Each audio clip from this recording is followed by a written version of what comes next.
Good evening, ladies and gentlemen, and welcome to the Board of Selectmen's meeting for Tuesday, April 28th, 2015. Please rise for the Pledge of Allegiance.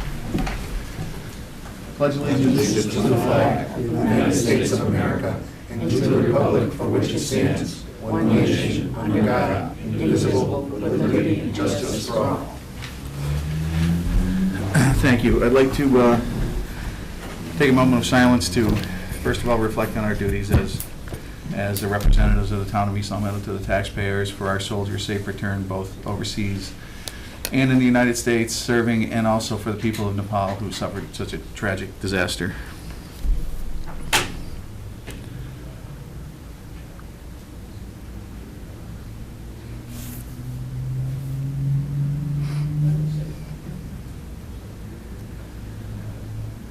Thank you. In accordance with Mass General laws, I have to announce that this meeting is being recorded by the Board of Selectmen office and also by East Long Meadow Cable Access. And I have to ask if anyone else is recording the meeting.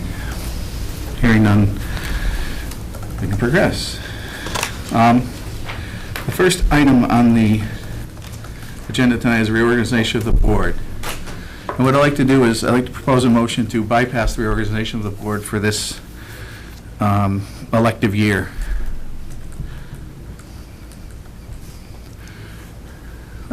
So move. Is there a second? Second. Any discussion? Hearing none, all in favor? Aye.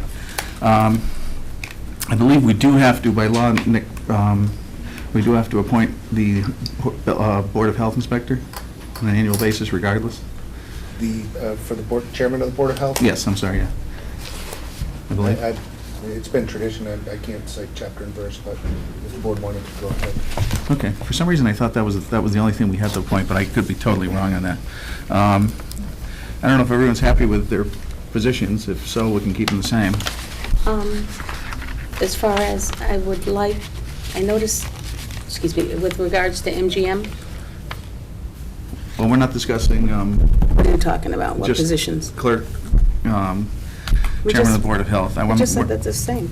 We just voted well, on we it. voted on chairman, but if everyone else is I thought fine, it was is the fine same. with this, that's fine. Yeah. No, we're not going to do the liaisonships tonight. Okay. I'll do it the next meeting. But that's okay. All right. All right. Our next item is a continuation of the liquor license hearing from the previous meeting, and if the clerk could reread the liquor license notice Sure. into record. Dear Ms. Romito, the Board of Selectmen, acting as its capacity as the licensing authority, held a hearing on April 7th, 2015 regarding the status of the liquor license for the establishment Romito and Sons, Inc., located at 21 North Main Street. You were notified of this hearing but did not attend. The Board of Selectmen continues to hear this hearing, the Board of Selectmen continued this hearing to Tuesday, April 28th, 2015 at 6 p.m. in the Town Hall Hearing Room located at 60 Center Square in East Long Meadow, Mass. 01028.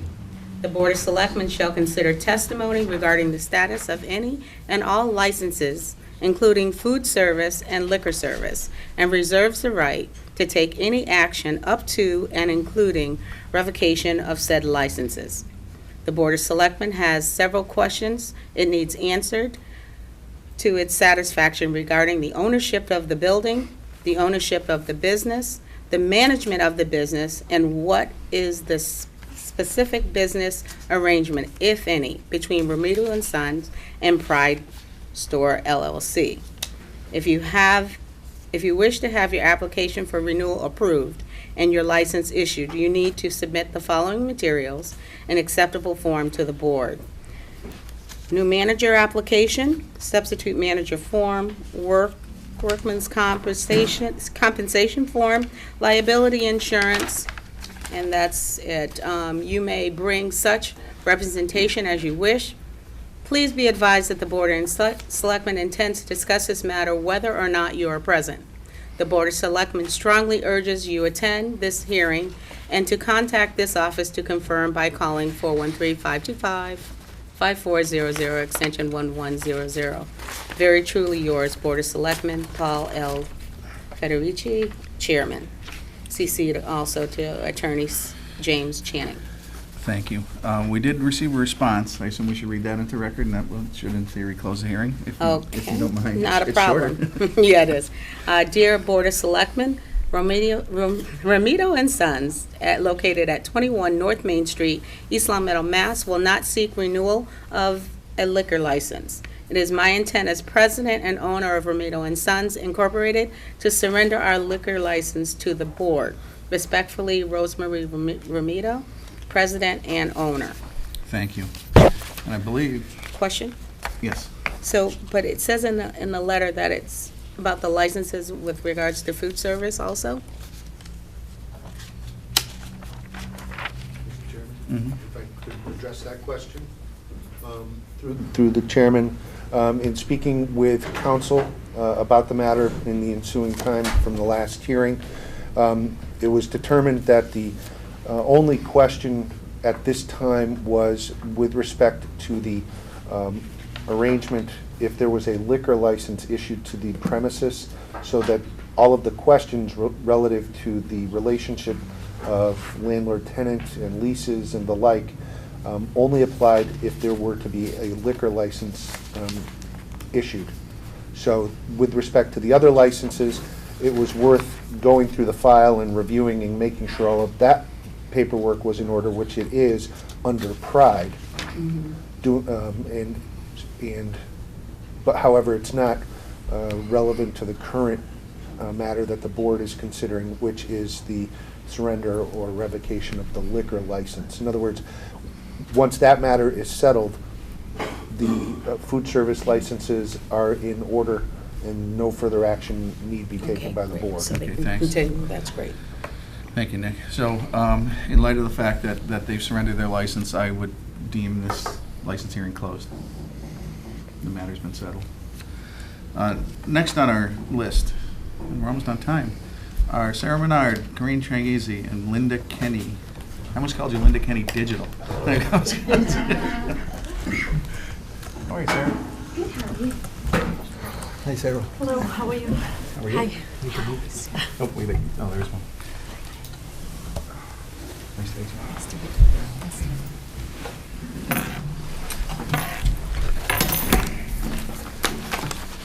Besides, you can take this as a compliment at the town budget hearing. I was wondering if there was a high school intern who was helping Eric up front until I realized it was you. No, take those compliments while you can get them, because I'm not getting them anymore. All right. You're like agent. Thank you. And what did you two ladies want? Anyways, you're here for a couple items. The first item is the request from a retiree.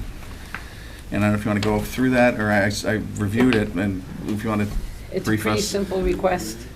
We have a retiree who we're currently paying Medicare penalties on, and they're on Medicare, and they're on our health insurance, so we're paying half his insurance premium plus his Medicare penalties. Mhm. He's requesting that we continue to pay his penalties, and he'll walk away and go get insurance through his wife.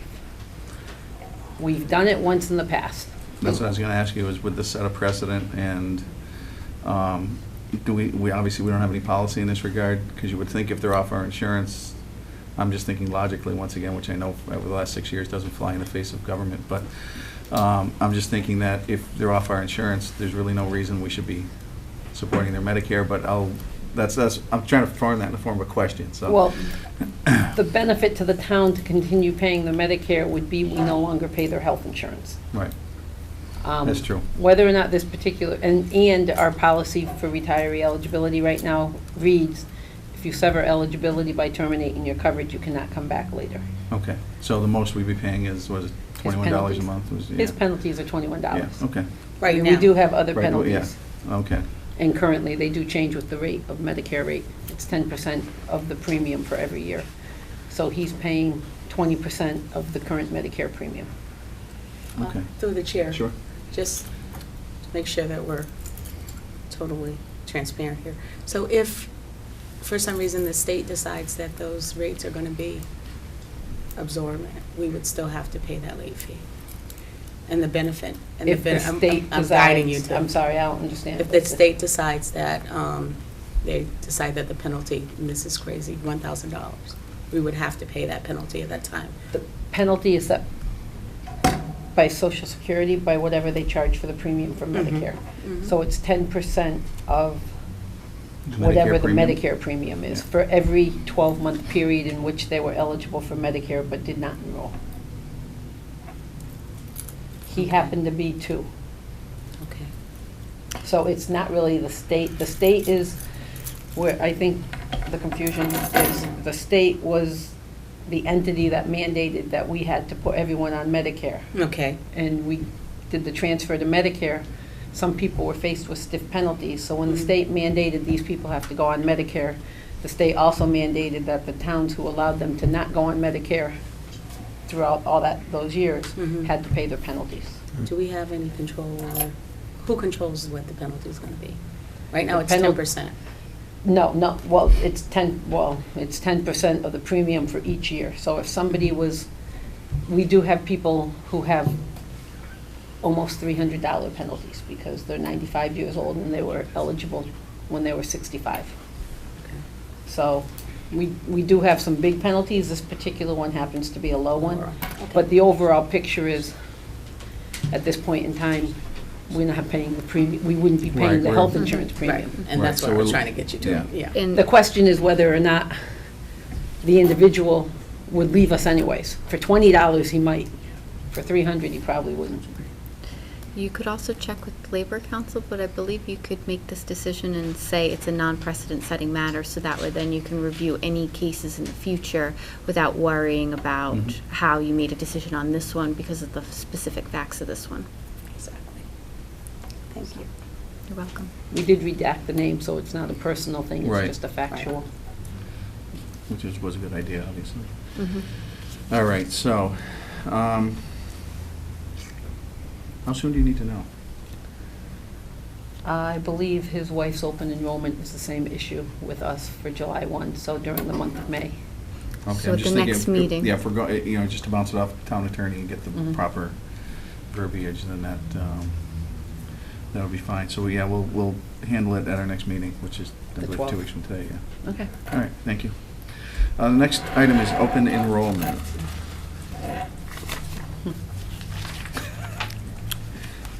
Do you want me to? Don't all jump in at once. Oh, I didn't know if you had something to say after that. No, I'm Go sorry. ahead, sir.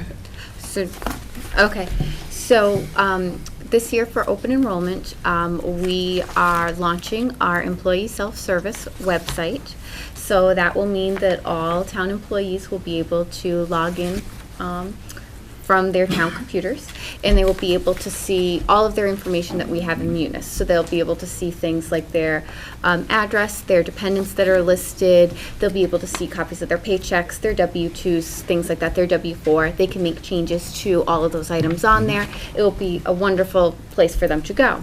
They can also see their benefits. So they can log in, they will see what their current elections are, and then they will see what the options are for 2016. They will also see on there the employee portion of the premium and the employer portion of the premium. So they will therefore have a better understanding of the actual benefits that they're receiving from the town.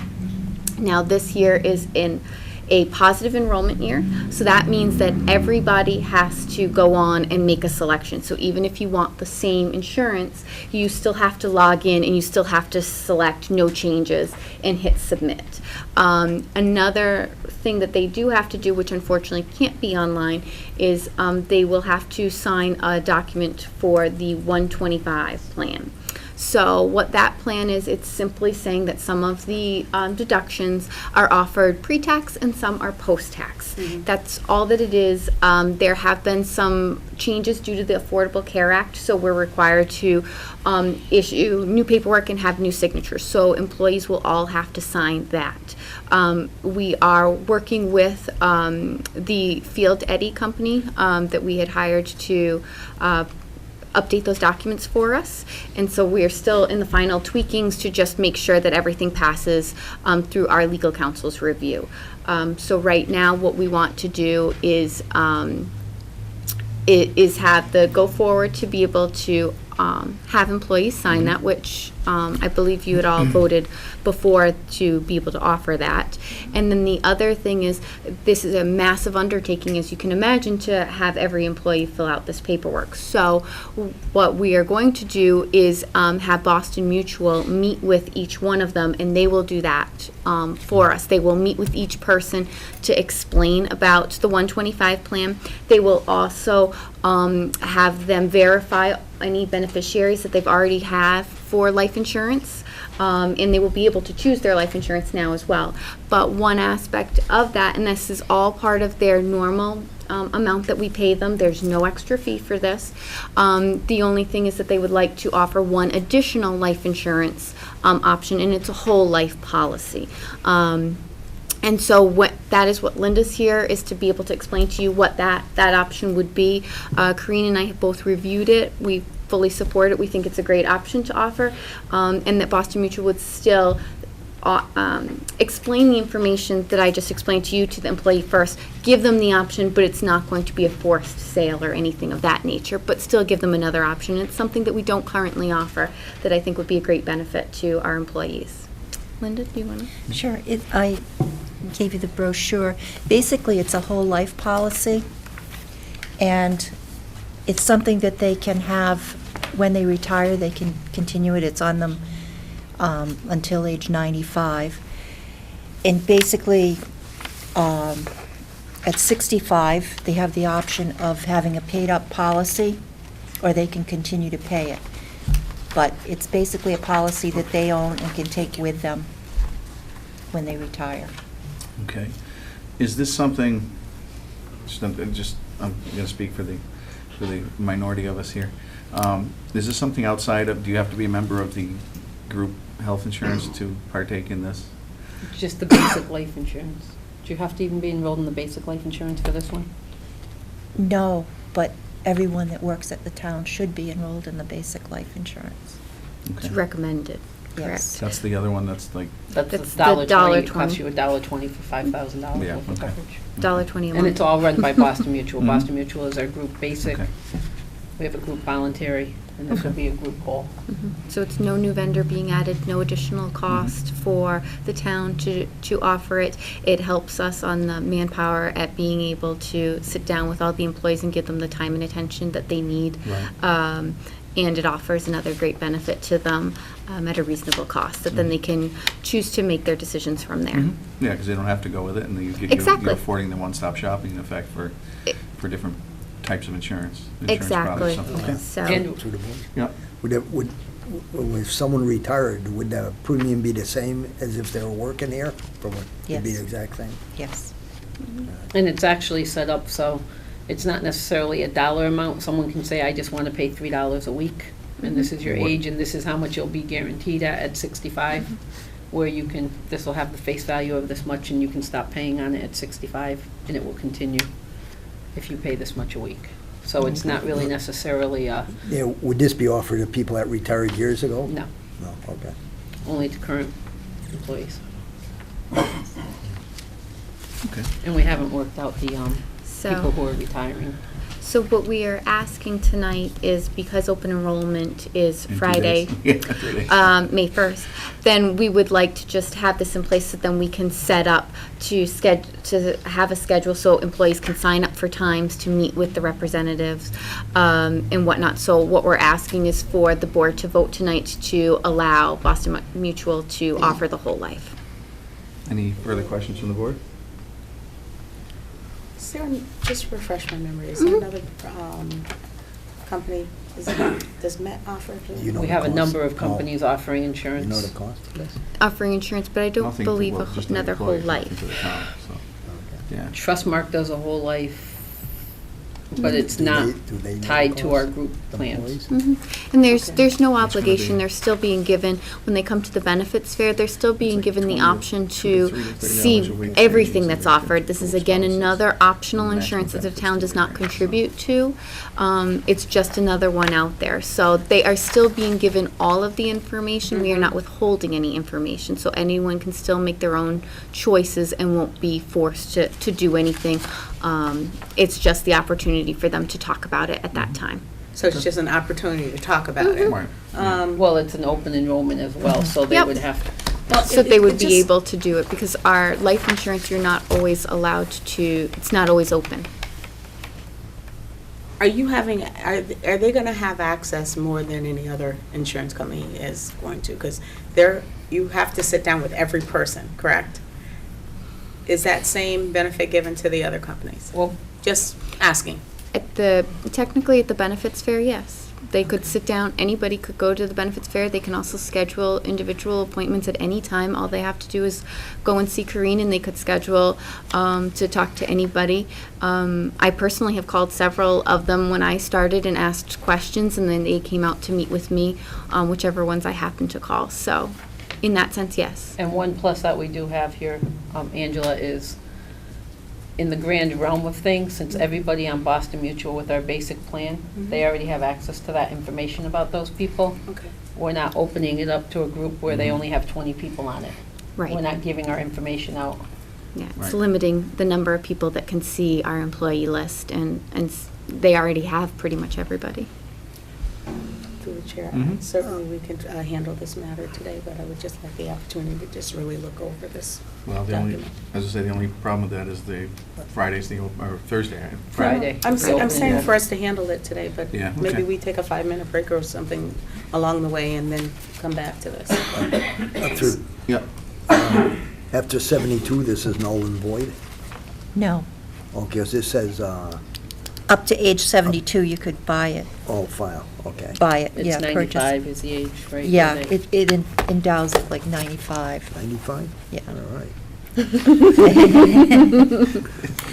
Are you gonna get on? You looking ahead? The beauty of this too is, like some people might have health conditions and things like that.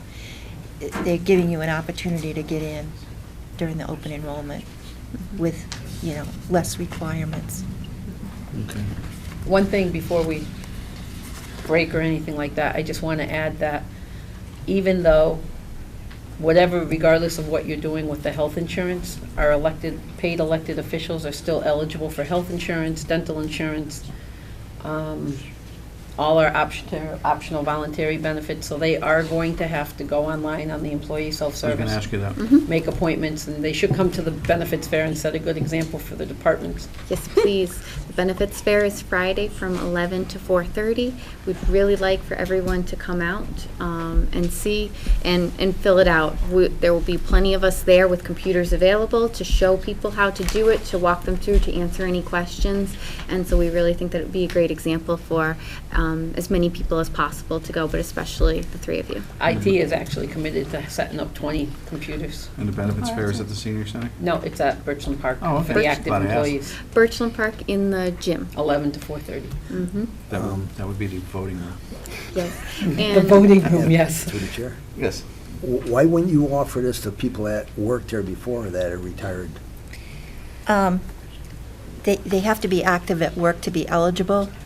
And that's one of the reasons why we should offer it, is because the current employees, it's something that they can have after they retire. Currently, the Boston Mutual term life that they have, the $5,000 policy, they can convert to whole life at that time of retirement at whatever age they're at, and it can be costly.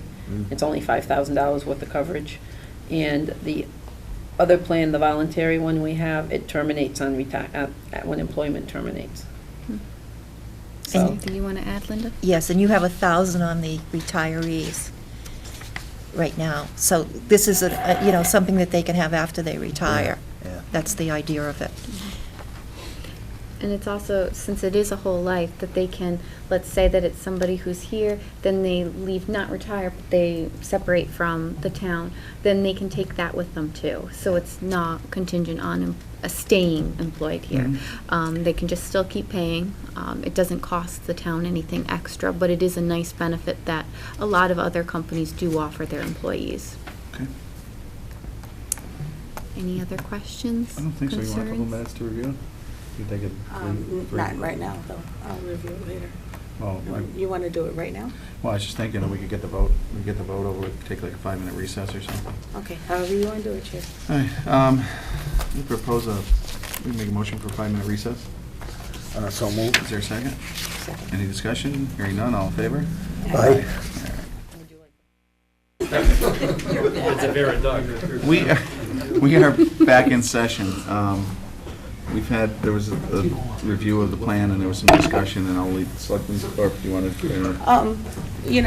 Attorney Donahue is a plethora of information. So with that, I'll turn that over to Sarah, and you will say exactly what I need to hear, Sure. so we can move this forward. So, one of the items that we discussed was just that when the presentation is being made by Linda and her organization, when she is speaking on behalf of the town, that she's very clear when presenting it to the employees that this is the town, what the town is asking, so that's the Section 125 for them to sign that, for the information about their health insurance, and that then she is being able to offer this option, but it is not supported by the town, it's not vetted by the town, it's just an optional item that's out there, just like any of the other optional insurance, and so that it's in no way saying that the town is endorsing it, it's just that it's another option being offered. Okay, Okay? thank you. I thought of one more question. Does it have to be payroll driven, payroll deduction driven, or can you, pay in advance? Well, normally it's payroll deducted, but if for some reason you're not on the payroll. Well, I that am, would- but, let's put it this way, you can't retire on it, but anyways. It needs to go through payroll. It should Okay, go through all right. payroll. Okay. Which is part of being an active employee, And is that you'd have a And if at payroll. this point, all my net pay is going to the health insurance? Now you just, so you just let the cat, oh, no, you've been pulling yourself back. Oh, yeah. Never mind. Yeah, no, there's- I was gonna say, No I cats, never no told bags. anyone you were the one. No cats, no bags, I've told people. So, all right. All right, given that we have that information that sort of clarifies matters, I'd like to propose a motion to what would it be, to allow Boston Mutual to offer the life insurance, That's all that says. employee life insurance option for our town employees at the next The whole benefits life. fair. The whole life insurance, yes. So moved. Second. Any discussion? Hearing none, all in favor? Aye. So Nick, can we just Very good. use this with- All right, next item, I think we sort of covered, the employee benefits fair is Friday, May 1st at Birchland Park Middle School. What time? From 11 to 4:30. Okay, 11 to Please 4:30. come. Okay. And the last item, Section 125 plan, That's that's what we basically just what talked about. Yep. Okay, It's all right, yeah, it's Wonderful. all in one big. I'm all inclusive. then you guys are done. Perfect. Thank you very much. Thanks for coming in. Thank you. Nice seeing you. Thank you. Nice seeing you. If ever you can get that information to us earlier, that would be great. Thank you. Yeah. All righty.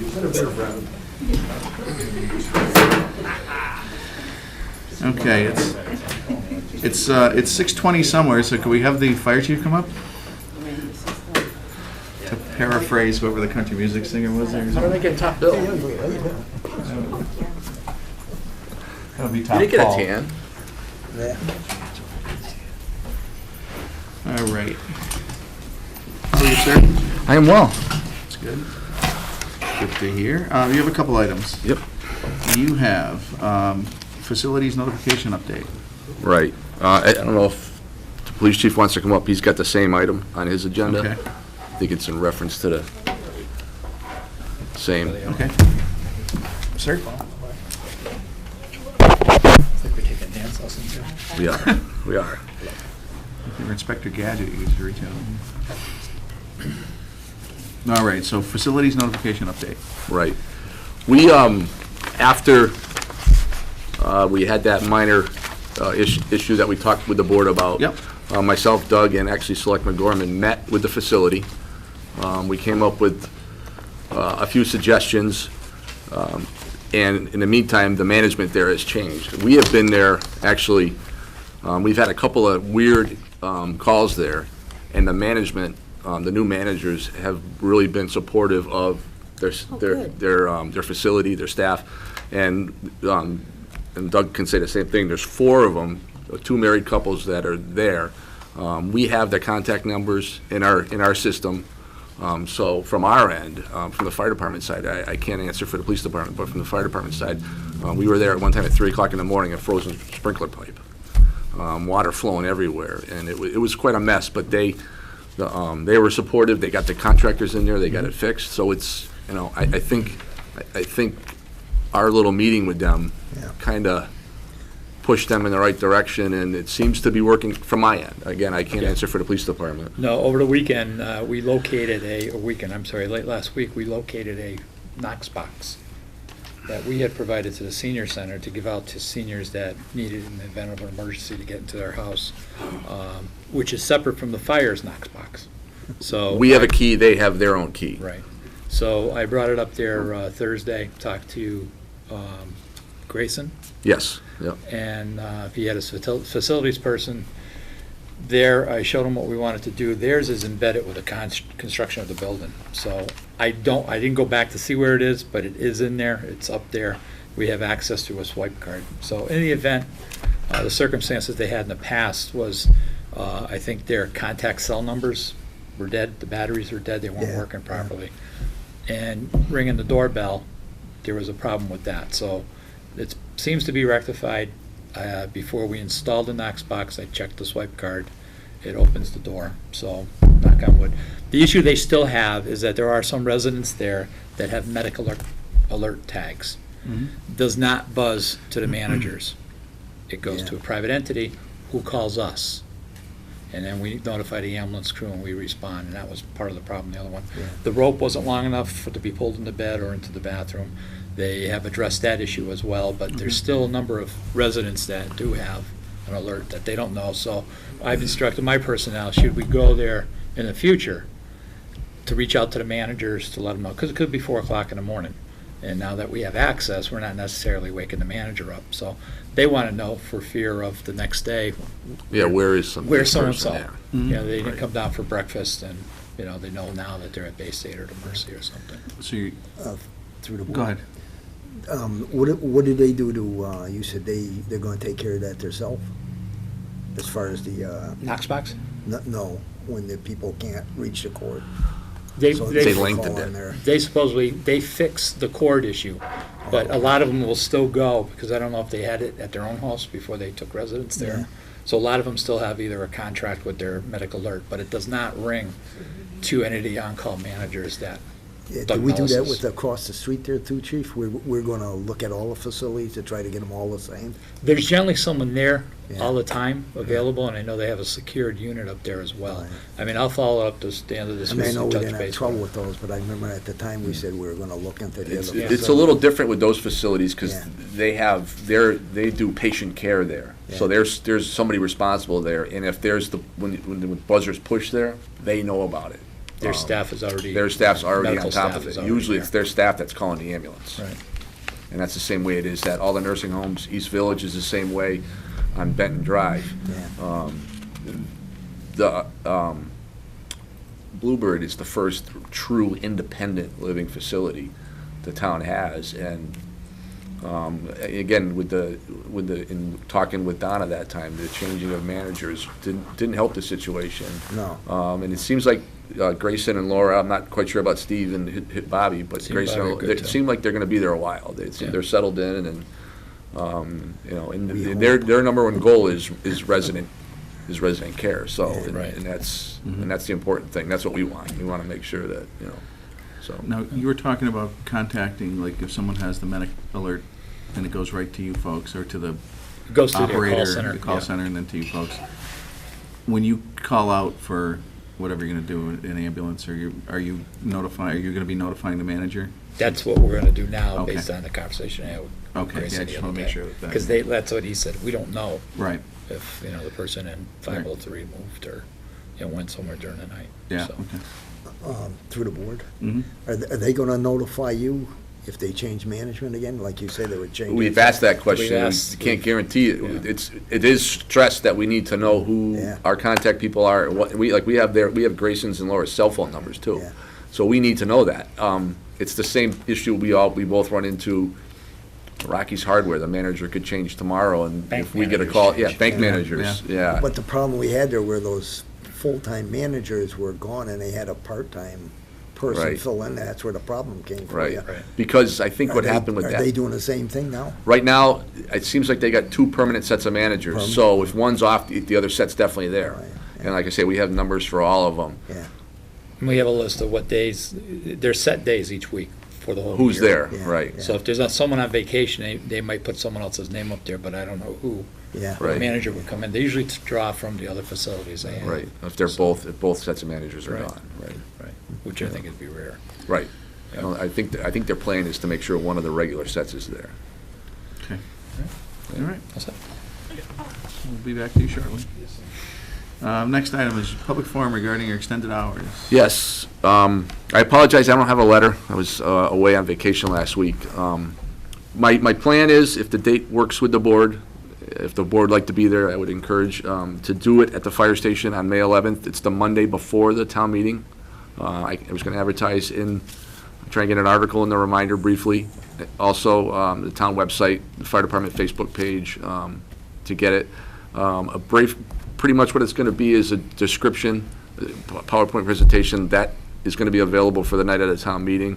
It's going to be a question and answer session. If people have questions, they can bring it up. And another plan was I was going to talk to Carolyn at the senior center and maybe offer it to after lunch at the senior center there to try and hit some more of the people before the town meeting, and that way you can either answer some of the questions or maybe make people think more questions. Okay. So if that date's good, I mean, it works for. That works with the rest of the board. I have no problem with it. As far as I know, it does. Okay. yeah. Okay. Yep. What time is that at? It would be 7 o'clock at night. 7 o'clock? Yep. Fire station. The fire station. Yep. At the fire station? At the fire station. Yep.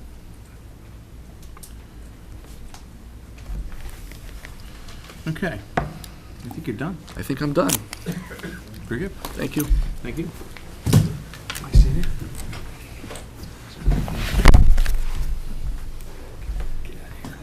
I saw you there. Oh, my hamstring all of a sudden. Angela, I haven't seen her in a long time. Hello, Nick. All right, we took care of your first item, which is the facilities notification update. Next item is the carnival recommendations. Yes, sir. I believe you should have a written report there. I believe Officer Stroman, he replaced Sergeant Bates as our safety officer, has inserted there. We had a pedestrian accident on Maple Street down by Maple Court. He's asking if we can get some type of high-density lighting on the crosswalks out here at Shaker.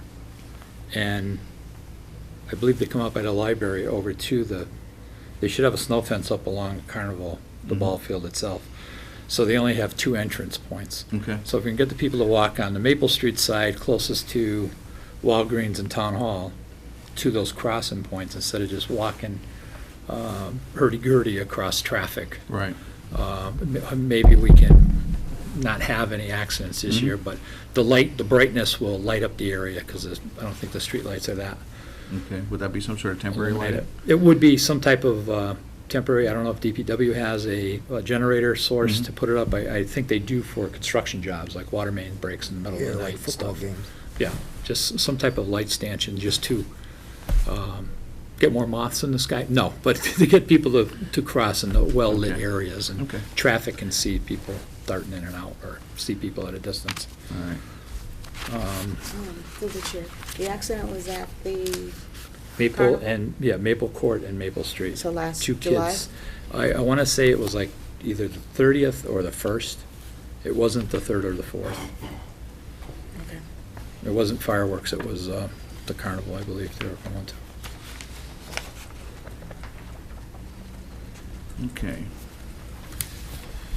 Now, do you want to go over the items in your letter, or? I don't know if you want to read the letter in. I mean, this is involving the, You up to doing some more reading? Sure. You want me to do? No, that's okay. Dear Chairman Federici and Select Board members, this is in response after reviewing the letter from Maureen Basile requesting the East Meadow J.C.'s and their annual summer carnival. The East Meadow Police Department has no problem with the carnival taking place during that time frame and the location of Memorial Field. We will continue to post the necessary police officers for security and traffic safety at this site as we have in the previous years. Again, we strongly suggest that their beer tent be properly staffed and that identification should be checked and no alcohol is allowed to leave this area. That this area be closed when the carnival is closed, and that goes for all working at the J.C.'s. A report will be forthcoming from Officer Stuart Strohan, the East Long Meadow Police Department Safety Officer with these recommendations, as well as the extra detail assignment from Sergeant Jeffrey DeLassio. In Ms. Basile's letter, she is asking for the waiver for the administration fee relative to the detailed officer's pay. The East Long Meadow Police Department has implemented a 10% administrative fee for all private extra detail assignments. In years past, that figure has been close to $1,200 for this event. Ms. Basile is asking that it be pointed out by the Board of Selectmen that this event is solely funded by the East Long Meadow J.C.'s and their sponsors. That being said, I question why the town of East Long Meadow would waiver the administration fee, as this is clearly a private extra detailed event. Will we then be opening the doors for other private events, such as dance school recitals, telephone, gas line, and electric utilities to the same? Okay, during FY fiscal year 2013, we had billed $19,904.30 in administrative fees and collected $18,184.47. Then in fiscal year 2014, we had billed $18,378.38 and received $17,868.53 in payments.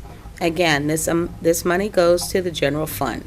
As a matter of fact, we still have an outstanding bill from the 2014 JC Fishing Derby for $219.64, and the administration fee of $21.96 for a total of $241.60. Respectfully submitted, Chief of Police Doug W. Mellis. Okay. Okay, I'm sorry, go ahead. Okay, no, we'll get to it after, Okay. but go ahead. And you have, or Jeff DeLassio put together a timeline? Yes, he has. I don't know if I had submitted that. Did you receive did. this? Yes. Okay. Which shows the number of officers for each day of the carnival, yeah. Right. Through the chair, Mhm. is this different than what it's been in the past years? Do you have what they were charged last year? How many officers they had, or is it the same? It should be the same. It should be the same, Yeah. okay. The night of the 3rd is the 4th is the fireworks. So that Okay. increases the number of officers we have directing traffic in the streets that we have closed and the barriers in place. And that's the night you generally see a large amount of deputy sheriffs helping out I was with gonna say, traffic. I've seen sheriff's department people. Right. Okay, and what are the shifts? Are there shifts in here? The hours aren't listed there, no. Well, I'm asking what they would be. I haven't never worked it. Gotcha. I'm going to say, it's going to be, some are going to go to 12 or 1 o'clock in the morning, which brings in a holiday rate, because at midnight it turns into a holiday rate. Okay. And you might have 1 or 2 guys working over to 1 o'clock in the morning just to make sure everybody's out of the area, everything's closed down. Because that's usually, or has been, I think, the last night of the carnival as well.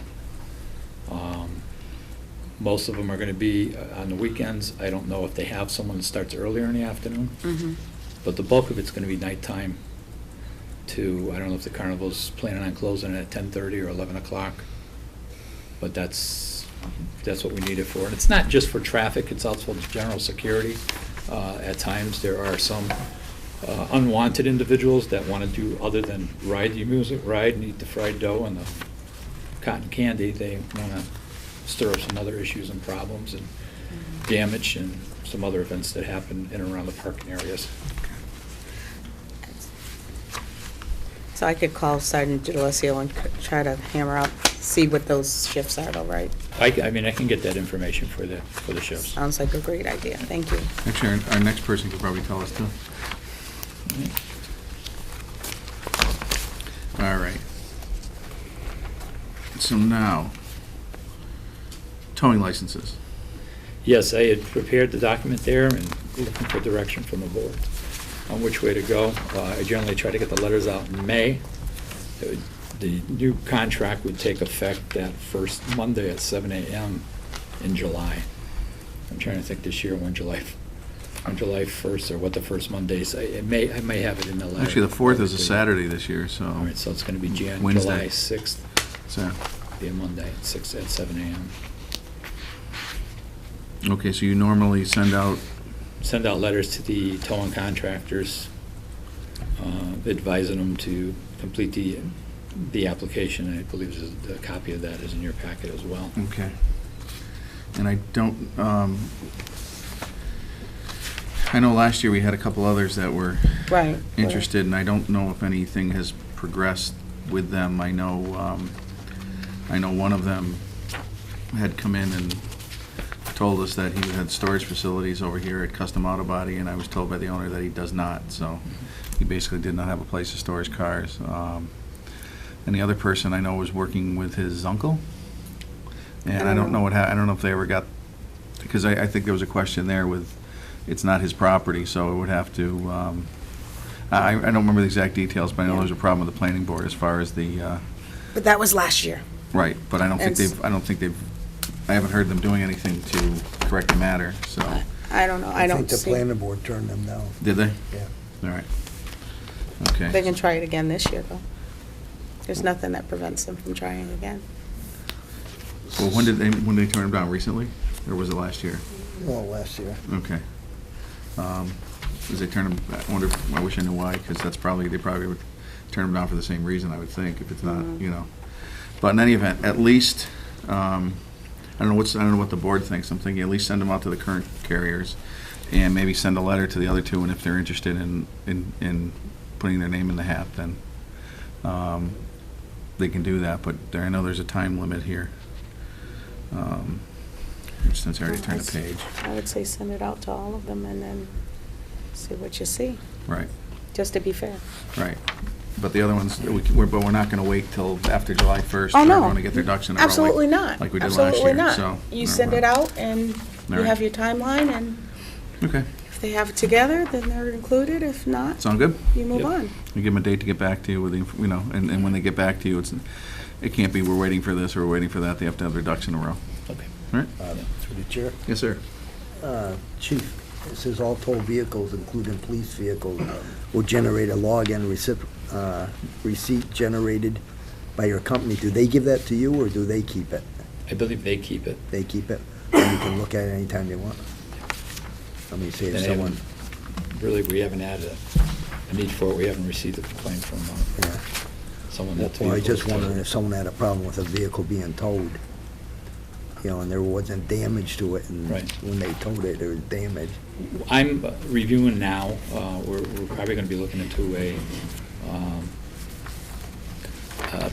vehicle inventory incident to arrest, so someone now doesn't say, they stole my CD player, they stole this, they stole that. So we're gonna be working with the DA's office to implement a policy that the officer will inspect the interior, the exterior, and note any damage and anything. Before it's So towed. that should, yeah, Oh, yeah. that hopefully will That's a good rectify idea, any yeah. private citizens' complaints and stuff Yeah. like that. Okay, thanks. Next item is the request for police officer candidates. Yes, we have, Officer LaQuarrie is due to retire early this summer, midsummer, and we will need a additional officer. Sergeant Manley, as you're aware, retired last Friday, 37 years, 9 months. I actually saw him today walking with his wife down North Main Street, so she's already got him to work. So Pat's gone. His son Dan, who had replaced him, started his first shift, the 3 to 11 Sunday afternoon. And I just talked to him today. He seems to be enjoying it, so. The passing of the badge was a nice touch last Friday. Right. So this position here will need, it's time sensitive in that there's an academy, I believe I wrote on my letter to you folks, I believe Mhm. it's going to start that Monday, the 15th of 17th. August. 17th of 17th, yeah. August. And we're trying to get them into the academy here at STCC. They've been trying to do 2 a year, so we're working on, and I'm going to need the list, and then interview again, select the candidates, get them through their medical, physical, and their PAT and make sure everything's up to par for this August start date. Through the chair, Mhm. is there, remember there was that 45-day window?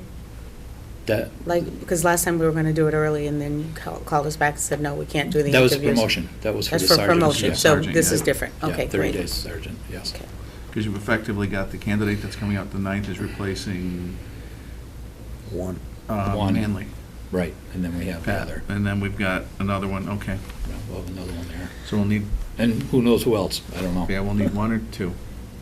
One right now, but Okay. things could change. True, okay. So do we have to vote on that, Nick, to request a list? You can do that electronically, can't you, Nick? Through the chair. Sorry. Okay, well, that's fine. The board it's at the board's discretion about whether or not to take a vote, but sometimes the board has, and if the board wants to take a vote to direct me to do that, that's probably the most formal way to do it. Okay, I'd like to make a motion, propose a motion to allow Nick to request a civil service list for potential police candidate. So moved. Is there a second? Second. Any discussion? Hearing none, all in favor? Aye. Aye. All right. To the chair? Yep. Chief, with all the trouble we're having at Academy, we're still sending people to that academy? Yes, that's where Officer Healy graduated from, and Officer Moore. Yeah, but I mean, there was a problem after he retired, after he got out of there. No, they went both after he got out of there. Healy just got out. Healy just got out in January Yeah. at Central High School. Well, So, I don't know when Boylston's next one is. I don't know where,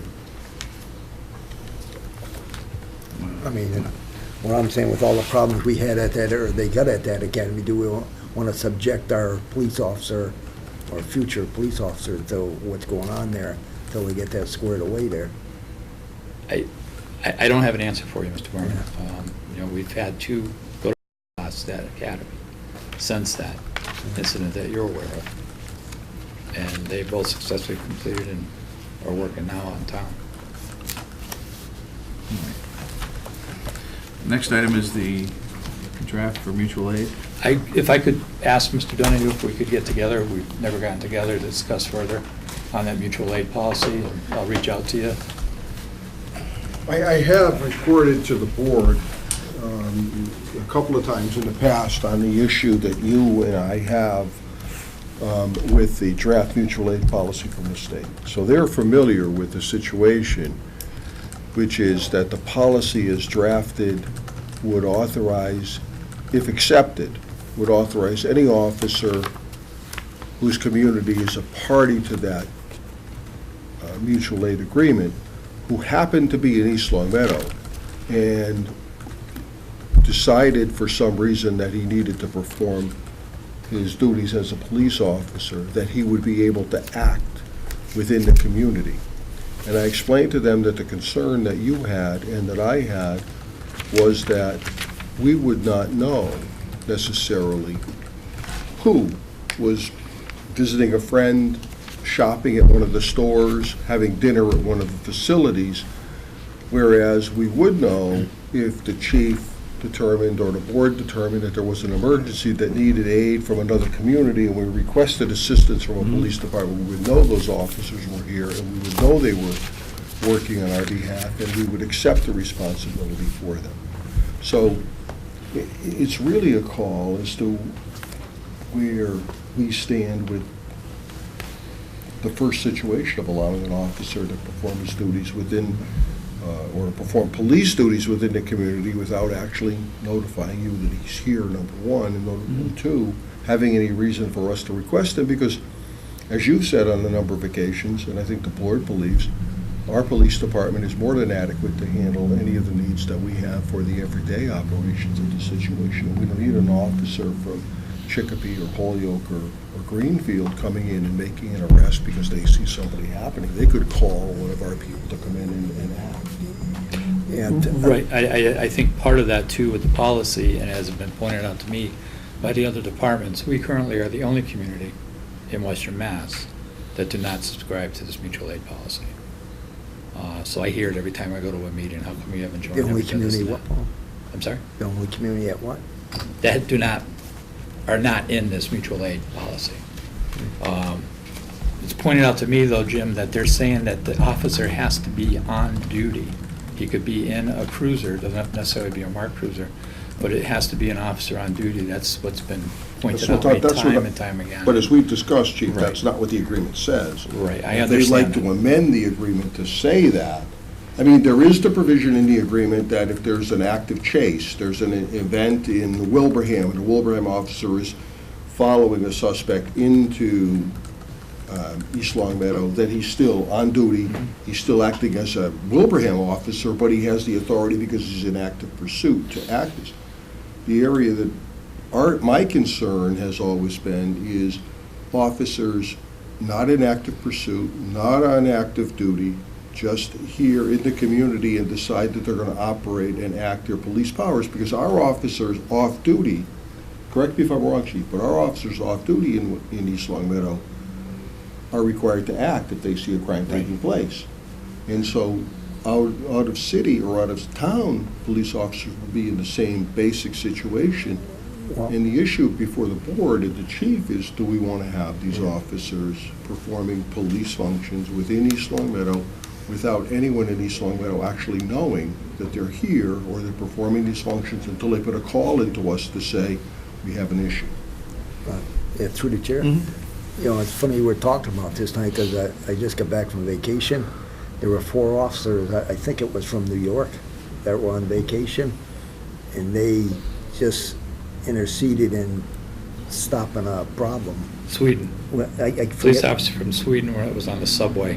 Yeah, They held the in the person subway. down to the New York And officer. they got accommodations for it, but Right. they weren't working. They were just, Right. there were 4 police officers, and they jumped in, and I guess they saved some people from getting shot or something. I forget I should have Yeah. cut the thing out of the paper, but.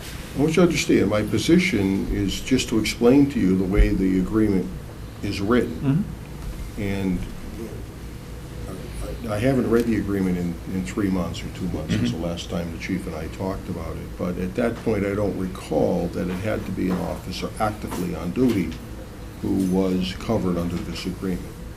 But my position is not one way or the other. It's really informing the board of what you would be authorizing by signing this agreement and accepting the responsibilities and duties that are incumbent with that type of language, the way the agreement is established. You were saying that an off-duty police officer has a responsibility within his town or just in general? Generally within their town. Okay. Because my thought process on this is, I'm not thinking that I'm an off-duty Springfield policeman, I'm gonna come in here and arrest somebody for running a red, stop sign or something. I'm thinking if there's a robbery in progress or somebody's being attacked, then you jump in, which, you would normally do. But you can't define, that line's not defined in the agreement. Okay. And It covers the whole spectrum of police authority. And if the board's comfortable with that, that's fine. But it's the type of issue that sits within these blanket statewide agreements that are drafted, that Right. if you're going to agree to it, understand that you're doing that and accept the responsibilities that are flow from that. Okay. part of it, there's been a case that's going on for in excess of 25 years called the LeBlanc Bill, and involves a drunk driver going from one community to the other. They couldn't, off-duty person sees it, cannot take any action, can call and say it's coming.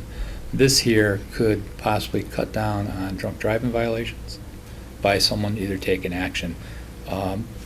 I believe in there somewhere, Jim, it does say something about a cruiser, not necessarily a marked cruiser, and that the person is on duty. I don't recall that, Chief. I'll dig it through again. And I know I talked to the assistant DA, that they had run everything by Jan Montori, and I had made notes. But Chief, you got me, what do you need in this? Well, no, Through she's the chair. the one that proofed everything on the original. Yeah, I want to tell you, Chief, to be honest, and that's, and I really don't care one way or which the board goes, as long as they understand my concerns. But assistant DAs have never practiced as municipal attorneys, and they don't understand the nuances that we have to deal with in what we're doing. And if the board is comfortable with saying to an officer from another community, if you're in our community and you're employed by a community that has signed this mutual agreement that we've signed, you can perform the functions as a police officer, that's fine. If they have concerns about it, then they shouldn't sign it. But if they're comfortable with it, then they should. That's all I'm saying. And if you've changed your position and feel that it is something that the board should sign, then I would defer to you as the head of the law department the police department in East Long Meadow to make the recommendation to the board to do that. But as a general policy of authorizing officers to act as police officers in the community without knowing that they are actually in here and going to be acting, raises some issues. But if you're comfortable with that and the board's comfortable with it, then so be it. Through the chair. Sure. My understanding is that you wanted to have a meeting with him. Perhaps you should do that and then come back to us. Certainly. Because it sounds like there's a lot of stuff going on there. And if you could find out that it actually does say they were in an official vehicle. Right. That might sway your It's a judgment. different too. story. Exactly. So, It's a different okay. situation. All right, so Right. we'll readdress this once you. But I'd just like to ask a question. Isn't it a police officer's duty, even if he's off duty, and something happens, he's supposed to jump in? Just like a doctor or a nurse, if there's an accident, and you show up and... Billy, I was at the Boston Marathon when the bombs went off. Yeah, right, I'm not in uniform. Right. I'm not carrying a gun. right. I'm going to be more of a nuisance by saying, hey, I'm a police chief, let me through, let me through. Yeah. They're going to shoot me. So a lot of it, it's weight. You weigh what it is. If someone drops in church and has a heart attack, yeah, I'm going to go over and try to help any way I can.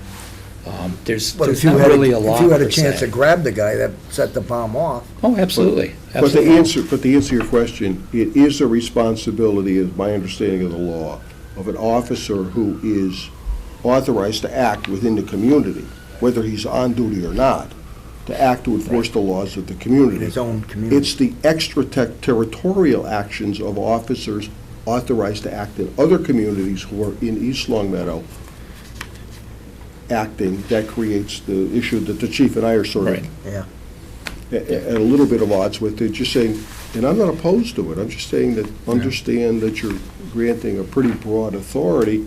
And I know that the chief had some concerns in the past about it, Right. but I know he's done a lot of work in talking to representatives of the Police Chiefs Association and other police departments over the last 2 or 3 months, since the last time he and I talked, to try to address that concern. And I'm working off the information that he and I discussed 3 months ago. Yeah. Fair? No, I'll be happy to meet you either next week. Okay. See if we can get a Come date. back to us once you find out Right. that information. Right. Thank you. Last but not least, the Thanks, state inspection report on your holding cell. Yes, if you go back into your records, I believe I have a copy. I'll make a copy for the board and get it to you this week. Mr. Feeney had a private company come in and do an assessment on our cells. And to fix the majority of the problems that they're talking about, has a total opinion of probable project costs of $468,480. That's going to increase the size of our current holding cells. I know Sheriff Ash is going to be retiring. Sheriff Ash had talked about in the past about a regional lockup. With a regional lockup, we could probably do away with these cells and free up open space in our department. And that's what I've kind of been waiting for. We repair when they're defective. These cells aren't used every single day, 24/7. There is water in the cell. Sometimes the water reacts. We had all the cells removed and respray painted because, as one report was, they were peeling the paint and the fear was a prisoner could eat that paint. Now, there are some people that come in there that are really messed up, but I don't know how much you're going to reach in and have a piece of taffy out of the cell. So there's a huge dollar cost to fix. Some of these things can be fixed readily. The piece that I don't really care for, and I've stressed this in the past, is that on one of the pages, although it's not a violation, you should be aware of this. I don't think that's appropriate on a report. If I'm in violation of something, tell me what I'm in violation. Don't make up hypothetical situations that there's no violations for, because that just puts us in a world of hurt as far as someone finding a document and making an inquiry on it. And that's in reference to the suicide? possibilities? Yes, I look for presence of potential suicide hazards beyond the provisions. Below is a list of conditions which may serve as an anchor point in the commission of a suicide. While these are not violations, you should be aware of their existence. I don't need that as part of the official report. You want to send it separately or some other way. Drinking cups, they want disposable drinking cups. Well, we have them. We don't leave them in the cells, because when they're done with it, they throw it in the toilet. We don't see it, they flush the toilet, now we have a plumber up there cleaning out the system. So there's some things that are foolish to be in here, but the custodian at the police department cleaned the cells, so I have to prepare a response to them. I just hope and pray that this regional lockup comes to be, because it's just going to take another state inspector out of the midst of our facility and look for any source of anything to gig us on. So I'll get the copy of this down to you so you can see what the cost figures are. Okay. Okay. Through the chair, what happens, are we fined anything for these citations? I don't believe we are. I've 10 years, and every year, we built, when I was in Long Meadow, I oversaw part of the construction of the new police department. We had state-approved plans for a cell, for a handicapped cell. They gigged us the first day they came in and toured. We met every one of their standards. They gigged us because the water spigot, they could wrap a sock on and hang themselves from the bed. You know, we generally have an idea. We query people. We have what we call as a Q5, whether they're suicide past, they've attempted or whatever. So those people there, they have an officer that's assigned to sit in the chair opposite that person until they're released from jail. Okay. So hopefully he doesn't try to harm themselves. And if he does, the door is open and we get him out and we get him medical attention. And how long do we have to correct these citations? I believe I have 21 days. 21 I'll days. just explain what direction we're going. And Okay. I share the report, as I Okay. have in the Alright. past, with the board. Okay. But it's just, Yeah. you know. Through the board, Yeah. don't we have a town plumber? Do they work? Yes, up we there? do, but it's still, you take that cell out, if we have a busy night, you know, we got one cell down because we're waiting for the plumber to come out the next day to clean it up, but it's crazy. Very good, sir. Right. Thank you. One side note, I heard, I don't have the exact date, he's coming back, but it might be by the end of the week. Tim Driscoll is returning from Afghanistan after Okay, serving. Yeah. So he'll be back, and I know there's some there's some downtime that they're off to get everything together again, so hopefully we'll get him back out on the road. Oh, good. Hopefully by June. Yeah. And thankfully you came home I safe. think Yeah, next home month, safe, yep. in May, isn't he coming back? Yeah, I don't know if it's this Friday or the weekend or As I say, this Friday, isn't whatever. it? Right, yeah, I know. Now we think about it. Years flying by.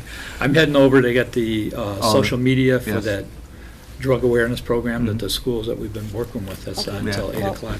Before you leave, the balance that's on, because you're not going to be here, that's the only reason I'm bringing it up now. The balance that's due, do you have any objections to having that rolled over so that you're paid first with the proceeds of this carnival that's coming up? Yep, I have no problem. Okay. All right. All right. Thank you, sir. Okay, thank you. Take care. Thank you. You too. Angela. No, that's good. Let's see, our next and final appointment is Maureen Basile. How are you? Sorry about the delay. If you watch our meetings, you know this is normal. I'm Maureen, thank you. How are you? How are you tonight? Good, how are you tonight? Good, thanks. We're here regarding the carnival and fireworks, I I believe, am. and community support. I brought some information along with me. Okay, great. Thank you. Thank you. Thank you. You're welcome. And there's additional information that I had already sent over. on the Okay, back. yeah, okay. Yeah, so you've got in here, well, Bill, I'll let you proceed, because you know a lot more about it than I do. Planning's underway for the 2015 Carnival and Fireworks. Just to kind of give you an idea of the event, this event, the fireworks, the carnival, funded by the J.C.'s and a few of the corporations in town or businesses in town will donate to the fireworks. But the fireworks themselves are typically funded 100% by the J.C.'s and a few small businesses here in town. the fireworks are paid for by the proceeds from the carnival, as are 100% of the police involved in the carnival and fireworks, police, the road details for the fireworks night, we pay for 100%, which is why we had asked the police department to waive that 10% administrative fee. We are a nonprofit organization here in town. Every dime that we make at the carnival goes back to the town in one way or another. Many of the events we do, the Children's Fishing Derby, we've done Misty Song Meadow Pageant, we've bought a flagpole for the senior center, a couple years back bought all new flags from Meadowbrook School. So everything that we do goes right back to the town. We're a very active organization in the town. We've been here for almost 50 years now. Oh, wow. And the children of the founders are involved now, so it's generational for us. Okay. And we're here because the last couple of years we've had a lot of bad weather. And we're here to kind of make the town aware of our situation and that we are actively looking for sponsors for the fireworks this year. We're doing okay. We have our fireworks company, obviously they were involved with us last year. Our fireworks went off in the rain. It was a terrible display. We apologize for that. But they know the predicament that we're in because of the money that we lost due to that weather. And they've offered to match dollar per dollar up to $7,500 to give us a $15,000 display this year if we can raise that $7,500. As of now, we're at about $1,000. We have about 30 more days to come up with the balance of that money. So we're hoping that the residents of the town and the businesses will support us. We're not asking for any tax money. But if everybody that goes to those fireworks can give a couple dollars, we can have a great display this year. And I'm here to answer any questions that you might have about what's coming up and the changes that we're making. I think most of you are aware that we've had a very difficult reorganization year with the group, and we're back on our feet and we're fighting to come back to our great status. Now, I know at one point, I know you had, I think the two big sponsors were like Teddy Bear Pools and Singer Petito. And Yes. I know the local representative in Singer Petito is retired. And we actually were discussing, rumors, small towns rumors. There's all sorts of, things going on. We actually, you were talking about apologizing for the fireworks. At least I got to apologize for canceling the parade because I was one of the 3 people who did that. But anyways, we were discussing in our last parade committee meeting, we're just wildly talking about where to raise money, like for the fireworks and things, and we were thinking about some of the larger companies in town that obviously support the town, and I don't know if you've gone after.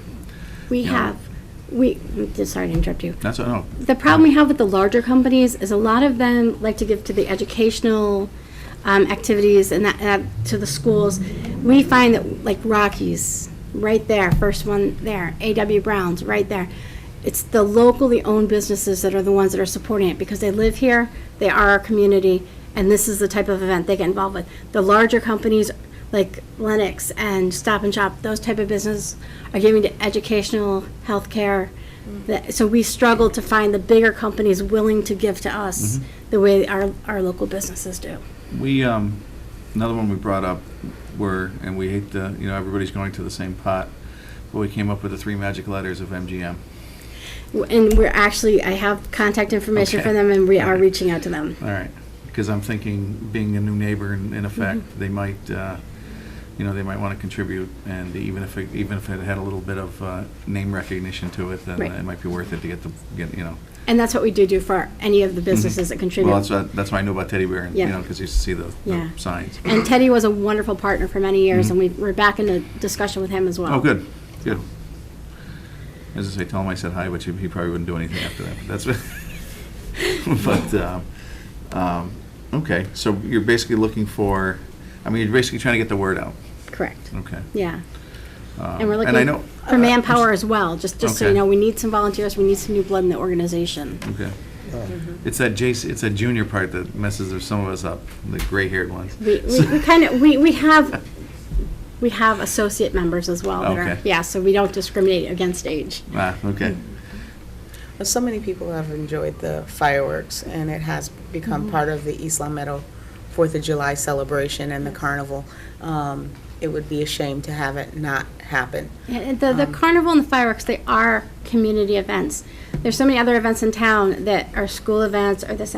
These are the two true events that bring the community together as a whole. And they're wonderful celebrations of our nation and our town. They do, and they lead right into the parade, which Exactly. is, you know, so, Through the chair. Exactly. yeah. How about the high school kids, stand on the corners like they do for different events?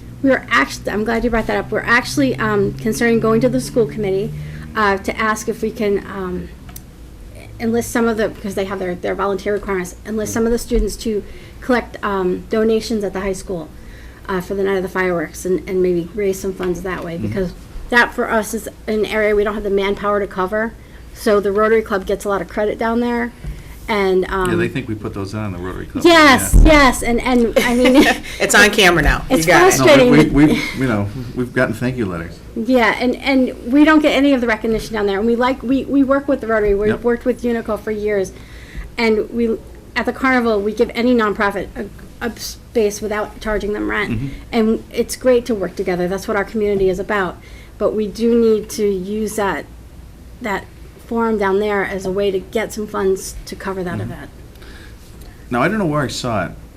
Is there a GoFundMe account somewhere? There is a GoFundMe Okay, account. Yeah. I have no idea where I Yeah. saw it, but I saw it pop up, and I knew that someone had done that for the fireworks, We right? did, and we've raised $70. Wow. How So- would somebody get there? It would What's it be called? GoFundMe.com/support EL Fireworks. And I mean, this is what our summer is about. This is what the town is about. This is the launch to the official summer around here, and we want to make it happen for everyone. And, we thank you for your time today. Yeah, thank you for coming in. One of the things that we can do as a board, we've done it with nonprofits in the past, is to waive some of the fees with regards to some of the permits. Because, we usually, for a nonprofit, we usually don't charge. They've never asked for it in the past, but I think because of the situation that they are in right now and trying to make it happen. I was concerned about the 246, but the chief said that he'd be okay with having that paid on the front end. So that would allow Nick Bro to do what he needs to do as long as we have an agreement that 246 would be paid Absolutely. first before anybody else on the next. And if I can just address one of the points that the chief brought up about the administration fee that they charge. The difference between us and like the electric company or the gas company is we're a nonprofit and our money does go back to the town. We're not the big CEO getting the $3 million paycheck. So that 10% really digs us in a bigger hole at times, because our police budget is about $13,000 for the two events. And that's another $1,300 tacked onto that. So it's considerable for us. Yeah. Okay. All right. Any other questions, comments? No, I just think like at the parade, I mean, there's so many people that come from other towns here too. If we could even get $1 from each person, they enjoy it as much as the town people do. If the parade committee would allow us to Matter do of that. fact, in the fireworks, because I go over by American Saw, and there's, Yep. a million people over there from out of town. Right. And if we could just, someone go around with a, jar or can, and, that might offset quite a bit of it, because, Exactly. I mean, look at the number of people that come to the parade. And I'm Yeah. sure people, if you were asking for $5, I would say, well, they'd be a little leery, but Right. $1 from each person, that, Right. And that's what we were thinking. Just that little bit would go a long way. yeah, it would. Yep. Okay, well, you've obviously gotten the word out here. Hopefully you'll get to the reminder and other sources, and we'll try to promote it from our end, and hopefully we'll make this happen. Thank you very much. We Thank you. appreciate Thank you. Thank you so much. Nice meeting you. Nice to meet you. Thank you very much. Okay, next on our agenda is the approval of minutes. I don't know if there were any changes. No. We have to make a motion to approve the open session minutes of November 19th, 2014. So moved. Is there a second? Yeah, second. All in favor? As they do. Aye. Aye. Approval of the open session minutes of December 9th, the open session minutes and executive session minutes of December 9th, 2014. So moved. Is there a second? All in favor? Aye. Next item under old business, annual town meeting, the draft warrant. I noticed, Nick, you have a hot off the presses copy here for us of the draft warrant. Just before the meeting, the order of it is pretty much what the board has seen from the last meeting. Let's see.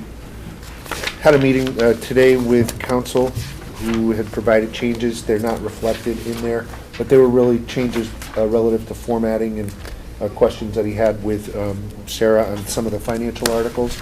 So I expect that another draft will be, well, hopefully, if not tomorrow, late, sometime Thursday, but I would send that out to the board to take a look too. With the warrant, I wanted to just point out some of these articles and make sure that the board is right with the recommendations. So if the board's ready to follow along, Sure. Articles 8 and 9, those are the water and sewer articles respectively, and I'm taking it that the board is recommending them. Those were the ones that the board has voted on. Yes. Going back a couple of months. Mhm. Then jumping ahead to Article 16. That's a CPC annual article, and the board has, the thing is I don't recall the board taking actual votes, and I don't know Okay. if the board wants to, but the board has certainly been aware that these would be the articles, so. Even though it does say we recommended it. Well, I put that in there for, Okay. for a placeholder, that can be changed, but it's 16, 17, 18, and 19. In the paper, it says it was recommended? No, right here. In the, Oh, you're in the thing, so I'm on the- looking at the printout. Okay, you want us to go by this. Alrighty then. So 16 is that Community Preservation Fund article that, let's see. Excuse me. Yes, 16 is the, if you will, annual sort of housekeeping article. Mhm. For, for the Community Preservation Fund. And I would also say that if the board does not want to make a recommendation, then I would put in there no recommendation at time of print, and the board could then stand up at the town meeting or, make a Mhm. declaration at that time. Okay. Through the chair, Mhm. back to Article 15. I know that's one we can clear up here quite easily. Well, we're sponsoring that, so we don't have to approve it. Oh, okay. That makes sense. Sorry about that. It's okay. They're just Oh, fine. on that same vein, there are articles earlier in the warrant that are similar to that. The Board of Selectmen are sponsors. okay. Yes. It's an assumption. Yeah, I guess if we sponsor it, we should report. I don't know. All right. It could happen, though. Stranger things have happened. Well, the board could put an article on there and not necessarily support it, that's true. So, 16 is that CPC article. Mhm. They're all CPC articles. And one of the items, I believe we voted on as part of the, it was originally it was one of the $25,000 for the digitizing of the records is that's- something that we Mhm. recommended originally. That was part of our recommendations for the capital planning. For the capital planning, Yeah, for right. capital planning, yeah. So I So was, it's here as an article. Right. And again, you could draw from what the board's conversations have been that you generally recommend it, but Right. looking back, I didn't have a formal vote. so you would like a formal My vote? question to the board is, would you, yes, I would like to have a formal vote on all four of 16, 17, 18, and 19. But if the board's not prepared, then I would print it as no recommendation at time of print. Any discussion from the board? 18 and 19.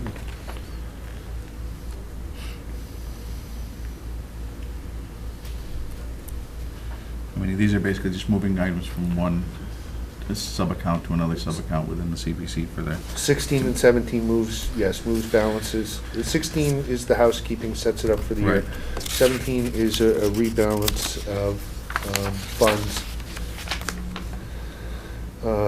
18 is for the digitizing Yep. of the records, and 19 is for a study for the, an engineering study for playing fields at Heritage Park. Okay. 18 and 19.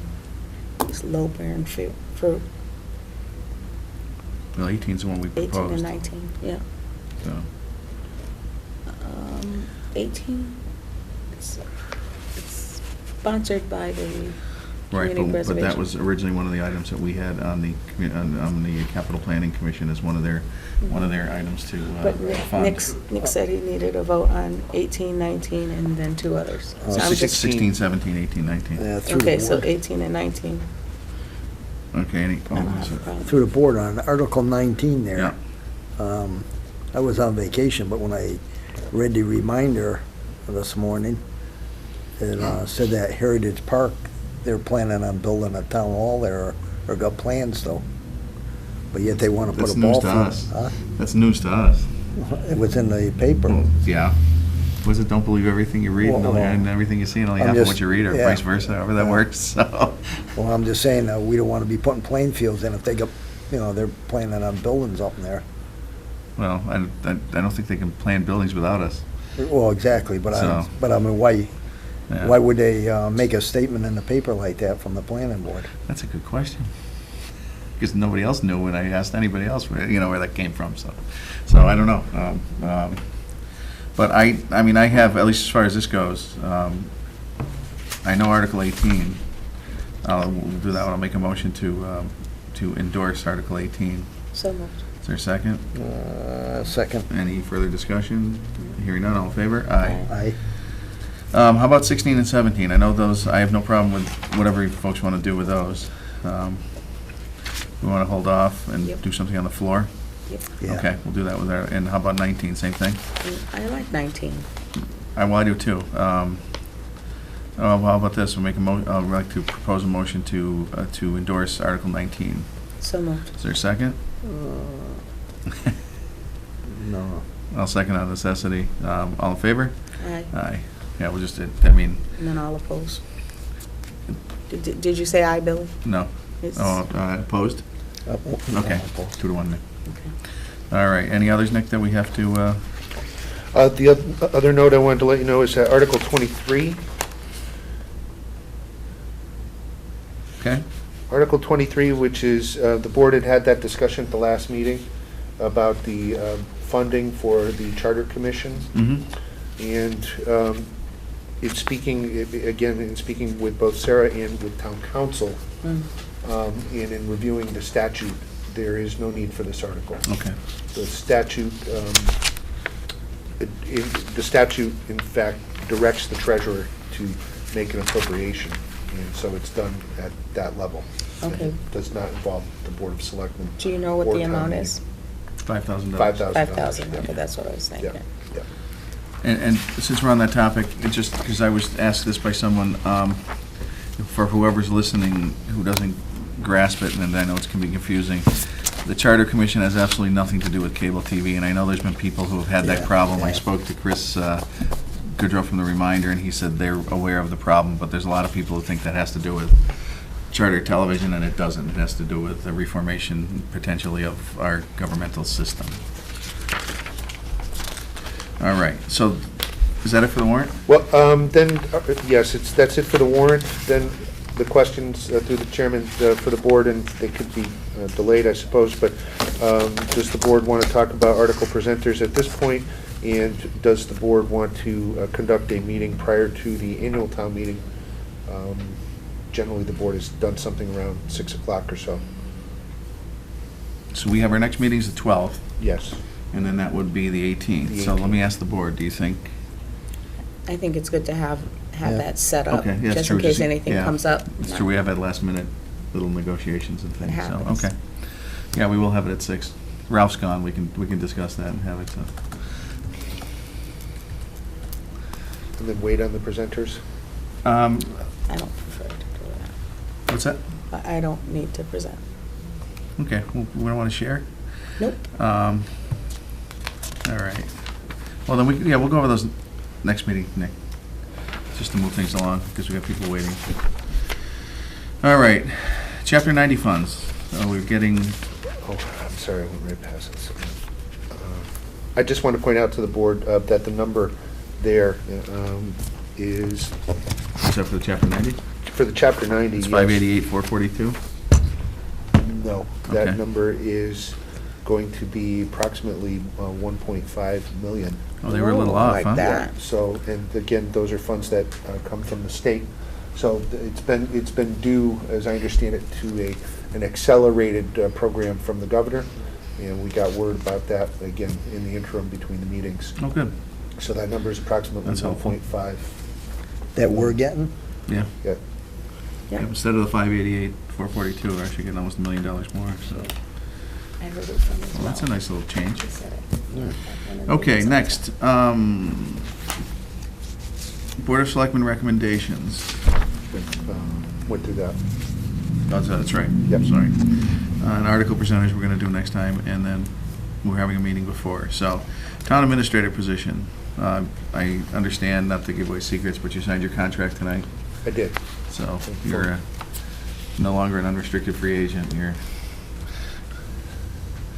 And we're going to miss it. We're going to miss you. I can tell you that, and I'll be telling you that from now until the day you leave. So, but in light of that, we have, I believe, 3 candidates that have come forward that have formal paperwork, more or less. 3 that have contacted the office that have interest, and one that that you and I have not had a chance to speak about, but I've spoken with, sort of an internal type of candidate. Okay. So I don't know if the board wants to have some kind of discussion as a, well, first of all, I guess the question for the board is, does the board want to pursue an interim town administrator to fill in while you're trying to hire a permanent town administrator? My opinion is, I don't think in our timeline we have a choice. I mean, I don't think we're going to get, we've got effectively 23 days till your last day working here, 24 days, something like that. So I think it would be in our best interest to at least get somebody in the interim, because that way we can formulate a strategy to go out and look for somebody on a more permanent basis and not be rushed into a decision. Once again, we've got 4 candidates. Did we put it out yet? To No, say we that haven't we're done looking? anything, So no. we may have more than 4 candidates. Well, this is for interim, but I'm just thinking. I'm talking about interim. Yeah, well, once again, we have a time, somebody put it out, because I noticed one of the people said they got it from the Edward Collins Center for Public Management, informed them that we were going to be looking for an interim. Right, earlier on, the board had, believe I had mentioned to the board that I could have put a word in with Yep. them, and they put it out to their private list. So we weren't privy to who that went to. Right. But we did receive interest from 2 candidates, I think, Mhm. of the 3. Yeah, so I think, we're, like I said, we're up against it, without having someone here for an extended period of time, obviously it's going to put a strain on the office and a strain on the functions of the board, the office, Selectmen's office and this whole office, so. I agree, but I still say think that it we should should be be able to put it advertised. out there and advertise it, Okay. at least, maybe just once, and then, so that we can interview maybe on the meeting on the 12th, or have a special meeting, just to go by. They put it out there, which is fine. Right. But we didn't put it out there, and we're Right. the Board of Selectmen. Now, I have no problem with that. The only problem is as far as meeting on the 12th. Mhm. Now, I know it was permanent candidates, but Wilbraham got 47 applicants, I believe. This is interim. Well, I know, but still, you're gonna get a ton of them, and Well, we're gonna have to whittle them down in a theoretical New York minute to get Okay. down to getting somebody. But I have no problem. What would be the best place to advertise? May I ask through the chair? Sure. I would also, maybe that the interim would not be eligible to apply for the position. What if they're doing a good job? The interim would not be able to apply for the position. I was gonna say it again, but I won't. Okay. Some of the interim people, based on what we've seen here, there was like one retiree who was only willing to commit Right. to like 3 days a week, or future retiree, and then a couple other interesting people, but that's fine. Would the MMA website be someplace to? Well, an MMA website could be placed tomorrow, and it might go up tomorrow, but likely by Thursday. Okay. Just seeking an interim town administrator position, it wouldn't be much of a, you would be seeking a candidate that would understand what the duties of a town administrator would be, so it wouldn't have to be a very detailed type Mhm. of situation. You could leave it generic to the point of, salary and time commitment Right. subject to negotiations. You could do all of that and, again, have an ad out by Thursday. Mhm. But then you have to think about what do you want to do for your timeline. and so Right, forth. that's what I'm thinking, is if we got a response, I mean, it almost sounds like we could ask for responses by the 12th, and then we could whittle those, depending on how many we get, whittle those down to a manageable number, and then either have a special meeting, maybe the third week of May or something, with the final 3 or 4, or however many candidates we decide on, to try to get somebody in, try to get an idea of, to get somebody in on a temporary basis, so that would work. So I would make a motion, I propose a motion to have Nick put an ad in the MMA help wanted section, for lack of a better word, tomorrow for a temporary interim town administrator. After it's posted? Well, no, we have to post the ad tomorrow and then see what candidates we get, so. Yeah. Is there a motion? Yeah, I make a motion. Second? A second. Okay, any discussion? Discussion. Yep. I'd like to amend the motion to include an ad in the reminder as well, Okay, and. which I think may, that would- I mean, I don't know how many I think it'll. candidates we've got that are qualified, and that. Well, Just- I mean, I'm Go sorry. ahead. No. Just thinking about the add and reminder, if placed, even if it's placed this Friday, it'll run next Thursday, which is the 6th of May. When do you want to have? The deadline is still be the deadline of 12th. 12th. Yeah. right. Yeah, okay, So- we'll do that. So, did you move? Okay, amend the motion to include an ad in the reminder for the same. And how about the Springfield Republican? Springfield Republican? The ad could go in the Republican, within a couple of days. Okay, we'll do that. All right. So you're amending that too? Yep, to include Springfield Republican. So we're voting on the amendment Yeah, first? we're So, voting. so moved on the amendment. Second. Okay. All in So, favor? Aye. Aye. Now And- vote on. And then I'd like to make a motion to, or propose a motion to, what am I proposing a motion on? You're Just voted. accepting the amended motion. Okay, It's to accept the amended motion of, So moved. second, Second. all in favor? Aye. All right. And we'll put in that ad then, per the discussion, that the interim will not be, or is that something that the board will discuss? No, I think we're in agreement. Are you going to make a motion that the interim would not be a candidate for the? Permanent? For the permanent position? Yeah, I guess so. I Okay. don't really like that idea, but. Okay, well. I'll make a motion, or another motion, or another motion, or amend. A motion. The Just- candidate, the potential candidate will not be a candidate for the permanent town administrator position. So moved. Second. All in favor? Aye. All right. All right, so we get that, get that. Okay, next item, the building department budget. This was a holdover item. I don't believe we received any new materials. Okay. Okay.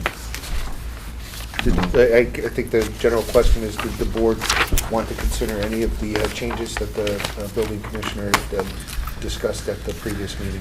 I think I know we've got a bunch of information here that I'd like to review a little bit more, so I don't know about the rest of the board. I'd like to make a request, though, for what has happened in the past. He's showing us what's happened right now, but what happened in the past? What was the actual, especially with the administrator, assistant? For the building inspector? That's a Yeah. relatively new position, so. Right, and so I just want to know a little more about that. I can stop in and check with him and get the information. Okay. I just think it helps to have the previous one, job description, which he was, and then the new proposed one. And what are the changes? I know we're supposed to have the changes, and the only thing that we received was the new job description. Okay. Next item is the LCAP policy. And I guess, Nick? In a hard copy that the board has from today, it's a highlighted piece of paper, a yellow highlighted piece of paper.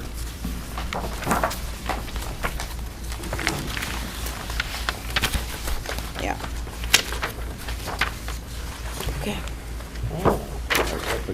That, up at the top, it'll say East Long Meadow Community Access Television Committee. Okay, no, thanks.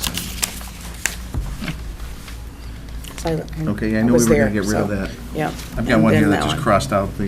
Yeah, it's a Okay. little easier. All right. Okay. You can keep it, because Nick gave me his. Okay, thanks. So All those were the changes as I understood them from the board. Mhm. And those are sufficient to allow us to vote on this? Mhm.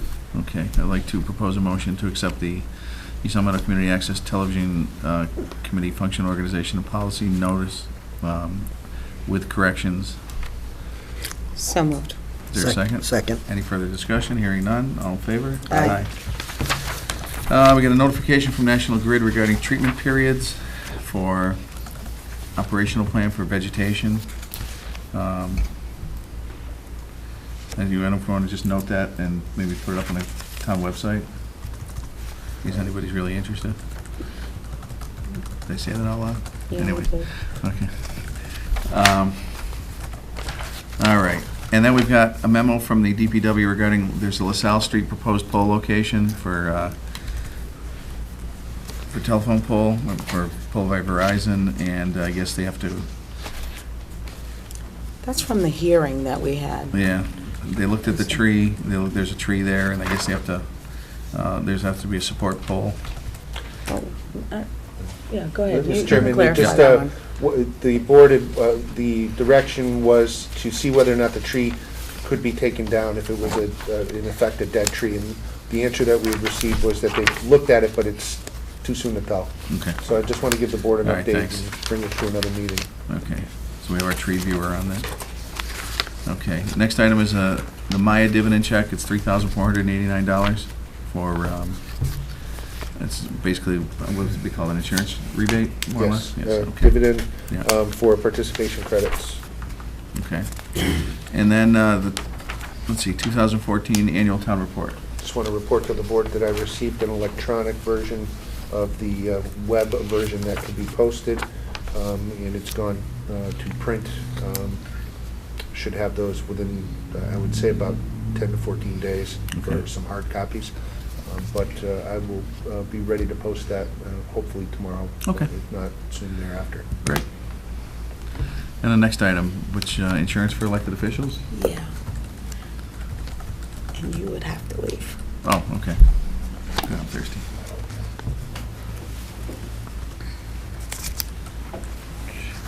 Sorry.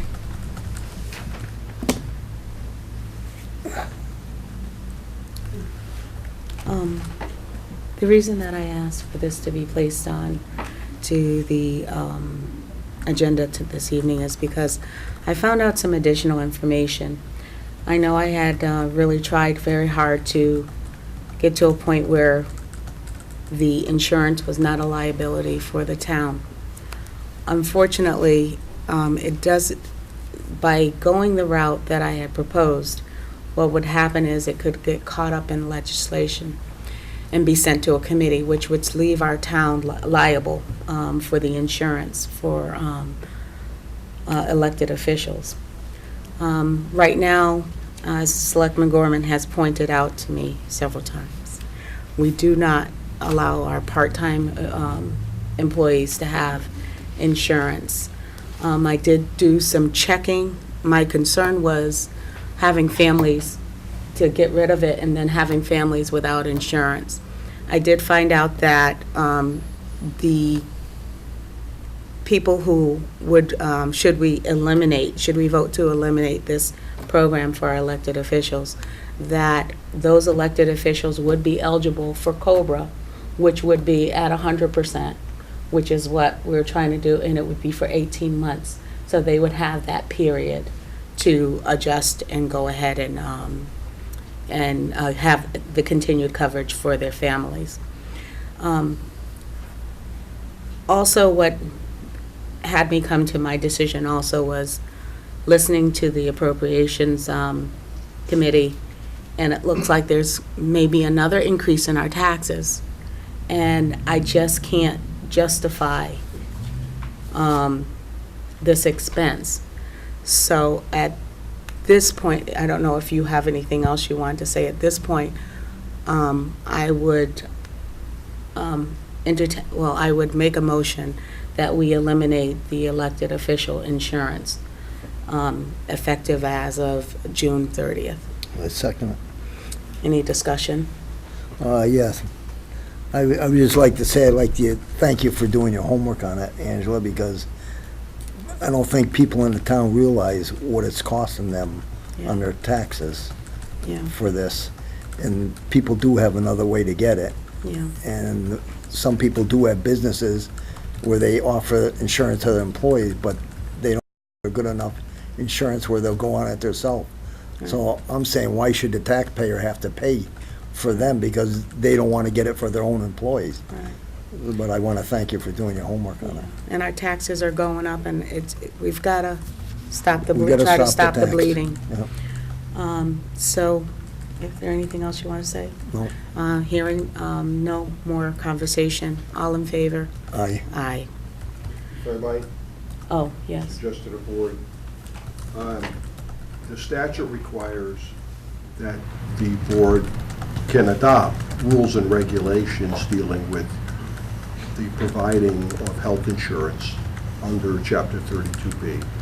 And I would suggest that your motion be couched in the terms of that you move to adopt an amendment to the health insurance rules and regulations, which I move prohibits to adopt.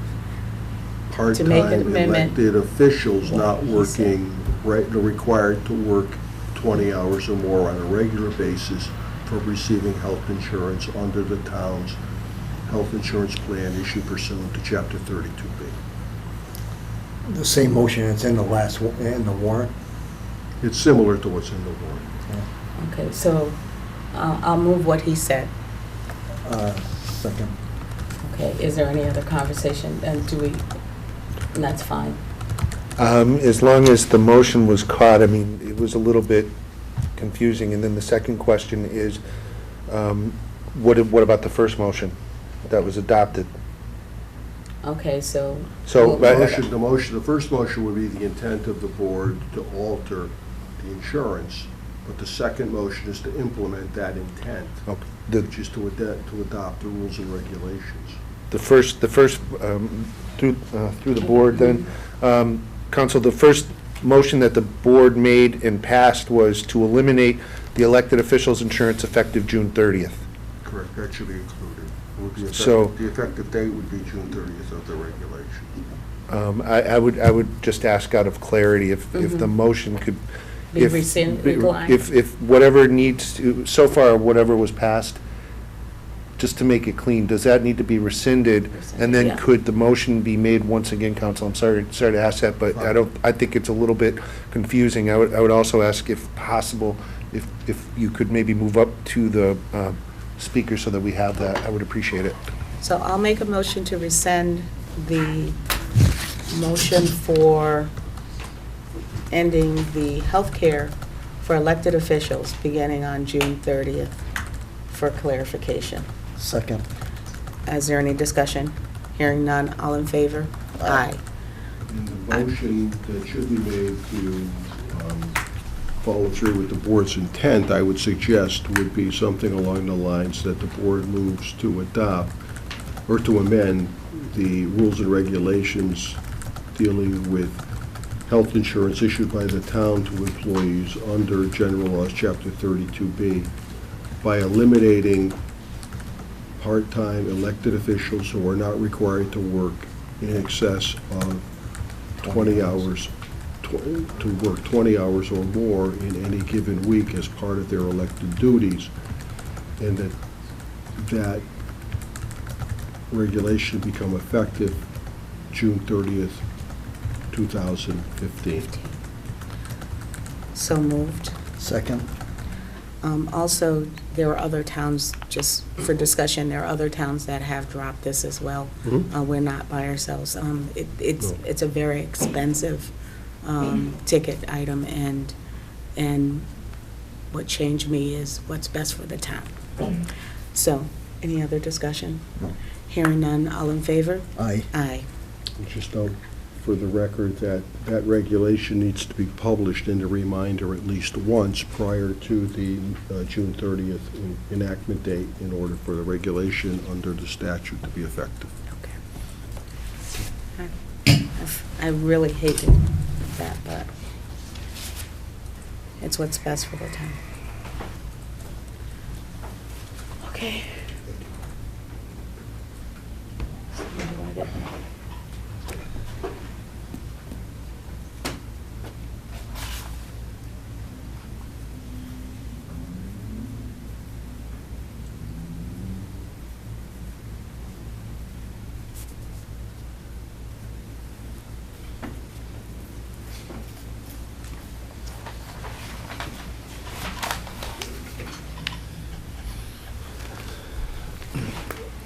All right. Now, we're up to boards and commissions. There was a resignation in the Board of Library Trustees of Ron McCucci. Nick, one thing, if we could send a letter of thanks to him for his service on the Board of Library Trustees, and I understand they want to get together with us to go through the process of how to choose a new candidate. Right, so recall, I believe, I think all three board members have been through this last year with the planning board. Similar to that, you've been notified within 30 days by the library trustees as another elected board that there's one of their members is, that they have a vacancy. So they've met the requirement of a joint appointment between the Board of Selectmen and the remaining members of the library trustees. The question now is, and I believe that the last time, just by way of example, the planning board took care of the administrative parts of posting for and soliciting for candidates, and then sending copies of, whatever letters of interest and resumes to the Board of Selectmen and distributing them to the planning board with an eye on, when would you want to do the interviews. So, again, another timeline type of question for the board. Do you want the library, I would imagine it's going to be the director, the library director, on behalf of the board to, really put the ad out and let people know about it, and then collect the resumes. If the board's good with that, then what is your time frame that you would suggest to have interviews? Would you want it to go 2 weeks, 3 weeks for this? Well, I would think if we're doing Same day? as our interim. Yeah.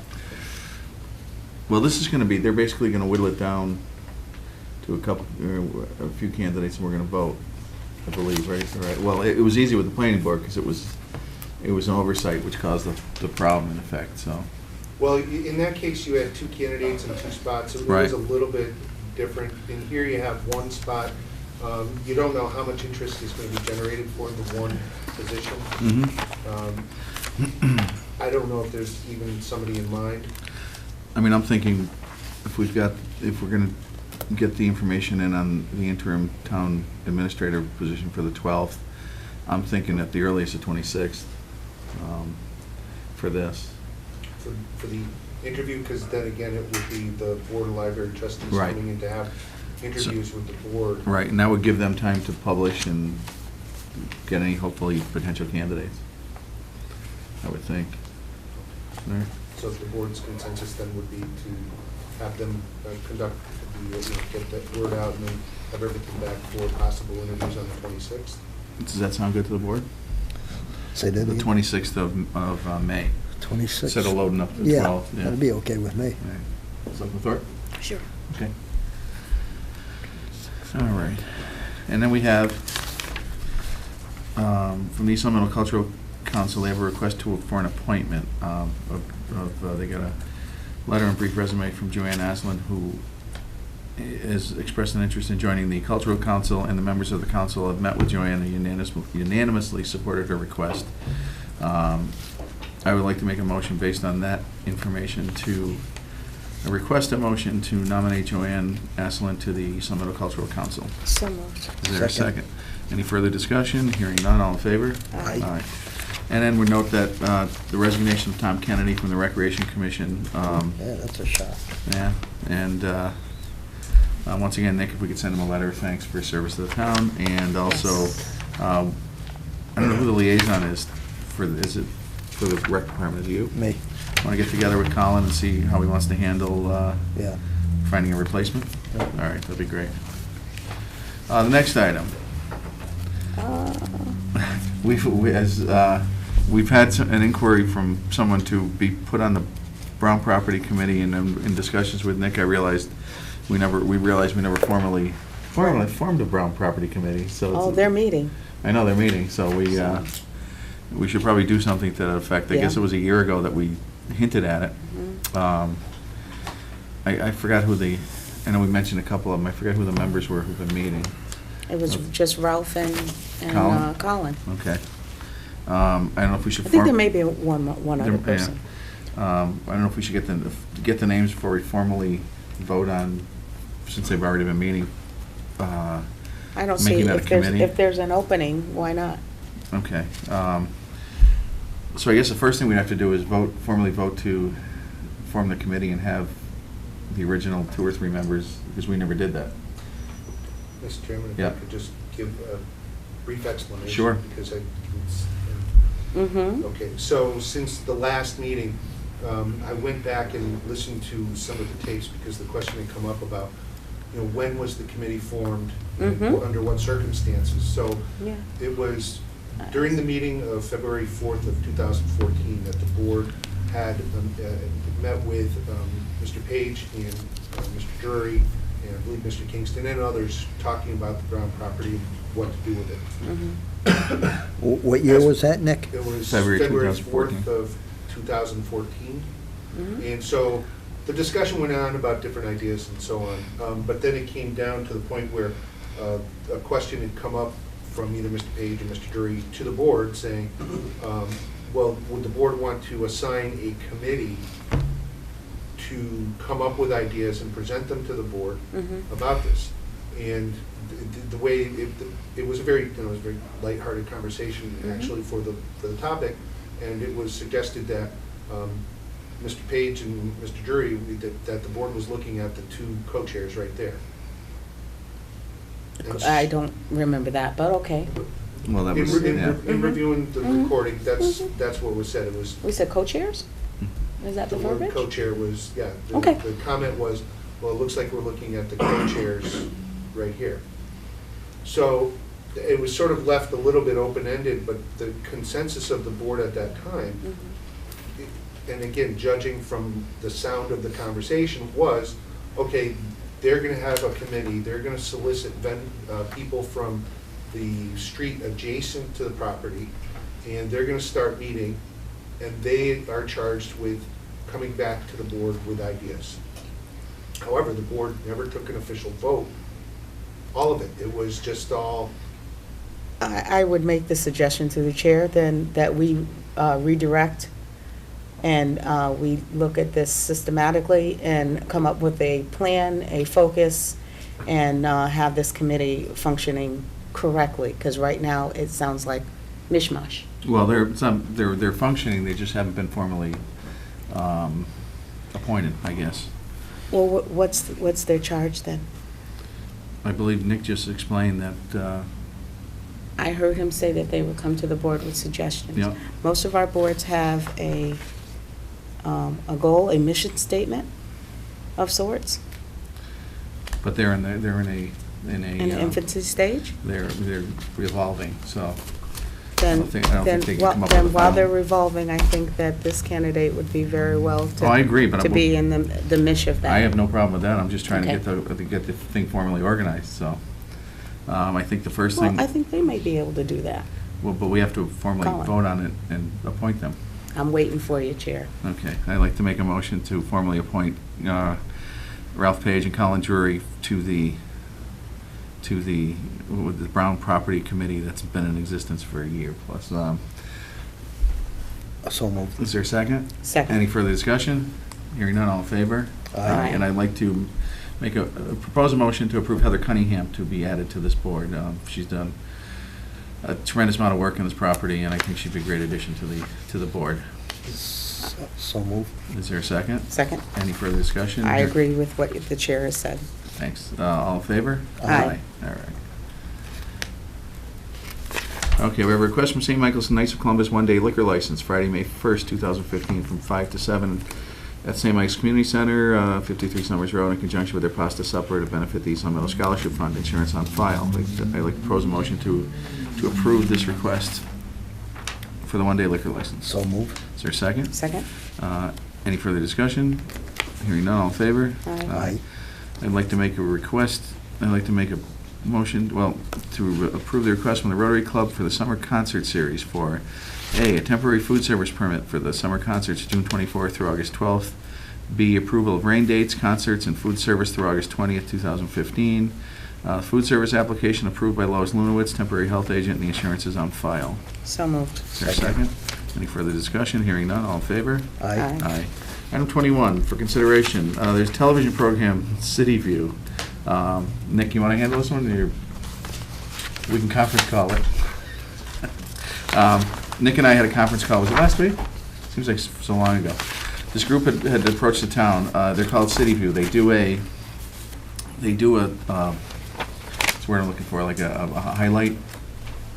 little highlight show of towns, and they had called originally to get some responses from Nick and I to decide whether East Long Meadow was a town that they'd like to put on their docket of shows. What happens with the shows is I believe it gets run on Fox News once at some point, and then it runs locally on the Fox stations, and it's basically a highlight of the town, what the town has to offer, what we do, what our lifestyle's like, what we offer our schools, everything else. And then they got to the caveat of our share of the process would be $19,800. Nick and I had a discussion of whether that could come out of cable access funds.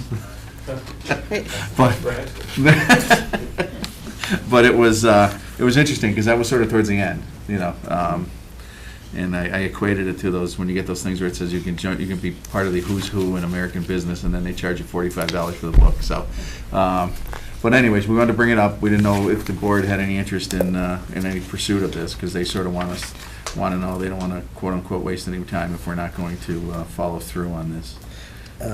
Through the board? Yep. Is that something like what Jack Villamino had around Yeah, but it's Rotary? but his was never seen on Fox News. Oh, so. okay.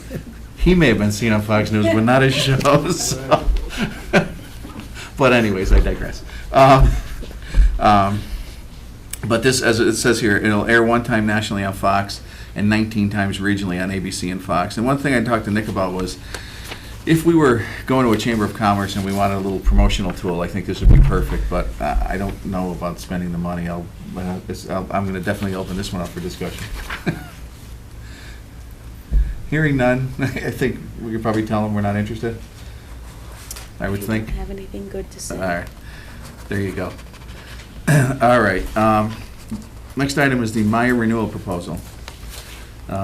Nick, you want to Yep, they are proposing I believe, a 1.4% increase on our premiums, with also a 4% prepayment or payment by deadline discount. So, I want to bring this to the board's attention. This is for both property and liability and workers' comp. And I just want to bring it to the board's attention and suggest that this is a good proposal. Okay. And they have to have it before May 7th? They do have to have it before May 7th, but it would have been better if we had it before Monday, but that's when we received it. Now, how many years have we been with Maya? Well, it has to be better than 20, 25 Okay. years anyway. They've always done good by us, and so. And I believe, in speaking with town accountant, I believe that 2% or more was set aside for the budget for the insurances. So we actually have a .6. Yeah, plus with the 4%. Oh, that's right, that's right. Prepaid premium discount, which Yeah. we typically take advantage of. Okay. Okay, I know, like I said, they've been here forever. I realize it's short notice, but with time constraints, I'd like to propose a motion to renew our working relationship with Maya as far as. So move. Is there a second? Second, Any further further, discussion. any further discussion? Are they the only guy in town? I'm sure that there are others that we could go out to bid for, Mhm. but we have been very successful with them over the years. Okay. In the future, is there any way that we can get stuff in a little more timely fashion, When as opposed to the week? I would agree with you. Okay. But we received it in the mail Monday. All right. I would just ask that, Yeah. you know, that we would Mhm. send a letter of some sort stating that it would be beneficial to receive it a little sooner Okay, in the future. all right, that's a good idea. All in favor? Aye. All right, thanks. Board of Health. We can zip through this because we got a captive audience here. Board of Health, item 22, for consideration draft regulation prohibits smoking in parks and recreation area and signage. We already passed this at one of our meetings that we're accepting, prohibiting smoking at the park. The only problem we had was signs, where we're gonna post signs, how many. Mhm. So, I don't know what, Is that something through the chair we want to yeah, maybe did the talk to? DPW get back to you, Nick? I know s- Not on that particular, not with any new information. I think it's really just a matter of how many and where the board wants to put them. Yeah, Okay. I like the middle sign. these are some of the signs that they Yeah, they're all cool. want to But post. yeah, I like the one with the fine. as long as we Anybody take away wants the these. New Jersey smoke-free. Well, yeah. All right, yeah, that's, all right, yeah, if you want to follow through on Yeah, that. yeah, you want me to get Yeah. a hold of DPW, Nick? Yeah, I'll talk to Bob Barrett. okay. Through the chair? That's him. Yeah, I was looking that way. I would suggest sign number 3, sign number 2, the one in the middle, so that if we should at some point want to impose a fine, we wouldn't have to print up new signs. All right. Okay. Mr. Chairman, then one other thing, comment to make to the board is that this was going back to the regulations of the Mhm. signs. Mhm. That they would need to be advertised. Advertising, yeah. And just per our conversation, I had had a conversation with Ms. Lunowitz about that, and typically there's about there's at least a 30-day notice on those regulations, and the recommendation would be to advertise it so that they would be in effect for July 1st. That's 30 days before we can post them? It would be an advertisement 30 days prior to them, yes, being posted. So ideally, you would get them posted up there to be in effect on July 1st. Yeah. thereabouts. But to advertise them prior to June 1st, the regulations, so that you'd have a full 30 Because it'd days. probably be good timing right before the summer, huh? Baseball starts and everything Mhm. over there. Through the chair, is there a difference in price for these signs? Are they Well- all the same price? I just thought about that. I Well, like the middle that's one why I until wanna you tell talk- me how much it yeah. is. That's why I want to talk to Bob Parham about, Okay. because Let us know. that town, that Bobby Adams would know, they can help us make these signs. Yeah. They got something up there to make signs, right, Bob? Yeah. We just order the decals and we heat them on the blanks. Yeah, Okay. so it Right. wouldn't cost All right. hardly So anything. I really would like to see that violators are subject to a fine there. And that middle sign? Okay. That's it. If it's Yeah, not too expensive, if it's the least expensive one, all things being equal, that's the one I prefer. Just saying. Okay. I'm being quiet. okay, I'll talk to him. The second thing on the agenda is the proposals for Republic Service Community Funds. If I may. Yeah, Chair. we There- gotta talk about this a little, huh? Yeah. there was, we had talked about increasing, because there was a balance. Yeah. We talked about increasing them. There was one more added. Instead of 4, we have 5 scholarships there for the 250, and then the one, still the $1,000 scholarship. And then the only other thing, the town volunteer recognition, what I had suggested, so that we could get this going, is that we have certain categories. Perhaps one for category 1 could be the senior center, and I don't have it numbered. It's under explanation, this page. Yep. Okay, so maybe you could have one for the senior center. One could go to the school systems, have the principal submit a name, and the PTO submit a name, and then just draw one out of the hat. Then perhaps the community could choose one. I did took the liberty to talk to Colin to see if he could just be ready to jump at it should we approve this this evening. And then the 5th one, to give a little bit back to our churches that are around here, have all of them submit a name, and again, put them in a hat and draw it for that category. Well, I was talking to Carol Brennan at Council on Aging. What I don't want to do is cause animosity between the volunteers. Right. So rather than us already have a name, I think maybe, I don't know how they got that name. Well, I will shed some light on that. Without giving the name out, there was several years ago, and over the last couple of years, people at the senior, when I've been at the senior center, have identified a particular person and really commending her for some of the volunteer things that she has been doing for a long time there. And she's volunteering like a full-time person. And so that's why I would recommend that one person for that one. If you wanted to reestablish it another way, that was the thought process when we were told that we were going to be able to do that. I think all the volunteers should vote on it, on who they think is the number 1 person to get it. Okay. That's my own opinion. Well, I feel strongly enough to get the money out of my pocket and make sure that person gets it, because she's been doing a lot up there. Through the chair, we can do, we're going to get this money, we're going to get not this much money, but this money next year. So maybe this year go with the one that the senior center has, and then next year do what you said and have them choose.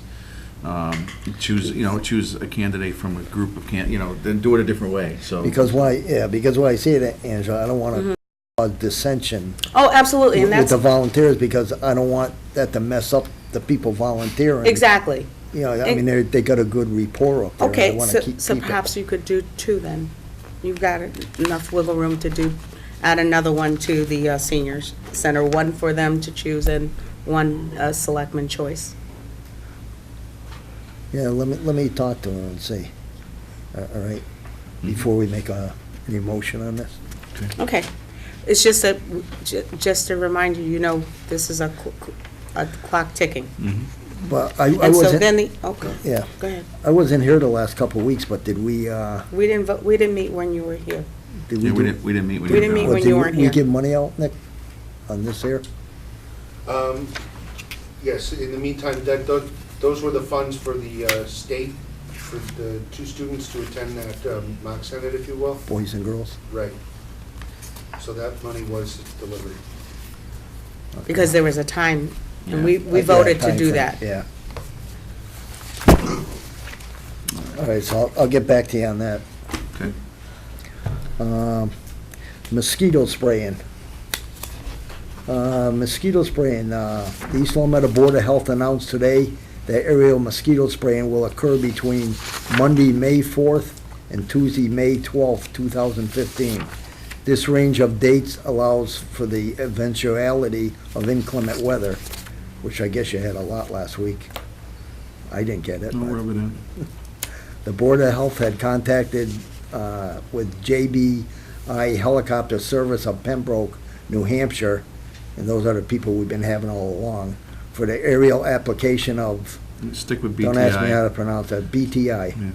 BTI is a naturally occurring soil bacterium that can effectively kill mosquitoes, larvae present in water. It is the same material that has been used in the past years. It is biocontrol products specific to mosquito larvae. I don't know what that word is. Midges? Midges. I thought they were talking about me, midgets. And no CMs. The material is not toxic to mammals, but the BTI will be applied to 1,000 acres of wetland area to thoroughly cover the prime breeding sites of mosquitoes. The public is encouraged to call the Board of Health at 413-525-5400, extension 1100, with any additional inquiries. And I gotta say, they seem to do a good job year after year on this. And we haven't had too many complaints, or none that I know of. How about? Then item 25 under the Board of Health for signature MRF municipal agreement. Through the chair, I think we voted on that a while back, right? So it's just a matter of signing the contract. Yeah, that's all it is, right? Yeah. Right, Nick? That's all it is, Yes, that was signing that this? contract for the recycling to go down to the Springfield facility. Because we already approved this. Yes. Yeah. All right. I got more, huh? Oh, yeah. Holy Christ. Okay, for the Board of Health old business, for consideration, draft regulation. No, we did that. No, I You're in the did new it. business. Yep, new business. Sorry about that. That's okay. Waiver of site plan review for dog shield at dog park. What this person wants to do, I am planning to build a wind and rain shelter to block the light while people briefly, Block the wind. I don't know, it's hard to read Yeah, the it is- writing it is on tough this, as you can see. Yeah, well, people bring their dogs. to Wind the and- dog. Do with wind and their rain dogs, shelter. but to show you what they want to do here, this is the park right here, and they want to put a shield in the corner, and this is what it's going to look like. See that? Yep. Not gonna affect the new town hall. It's the cornerstone.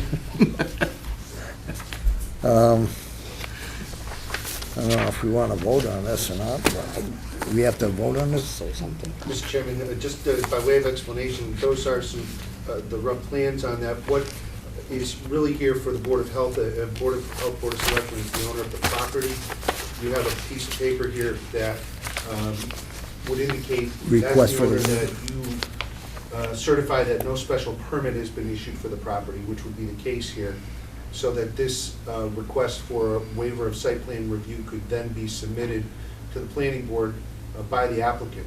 The plan, and I was having a conversation earlier with Selectman Thorpe, as I understood it, would be for this to be submitted to the planning board, and then for the applicant to have an appointment with the Board of Selectmen at the next meeting to better explain the plan that you just held up to the camera, if that's the board's prerogative. So all we're going to do is vote on whether it's going to go to the planning board for a site review. Right, just to certify for that piece of paper, and then the process would go from there. Okay, entertain a motion for request for a waiver of a site plan review to go to the planning board on, for this wind and rain shelter So over moved. at Heritage Park. So moved. Is there a second? Second. Any discussion?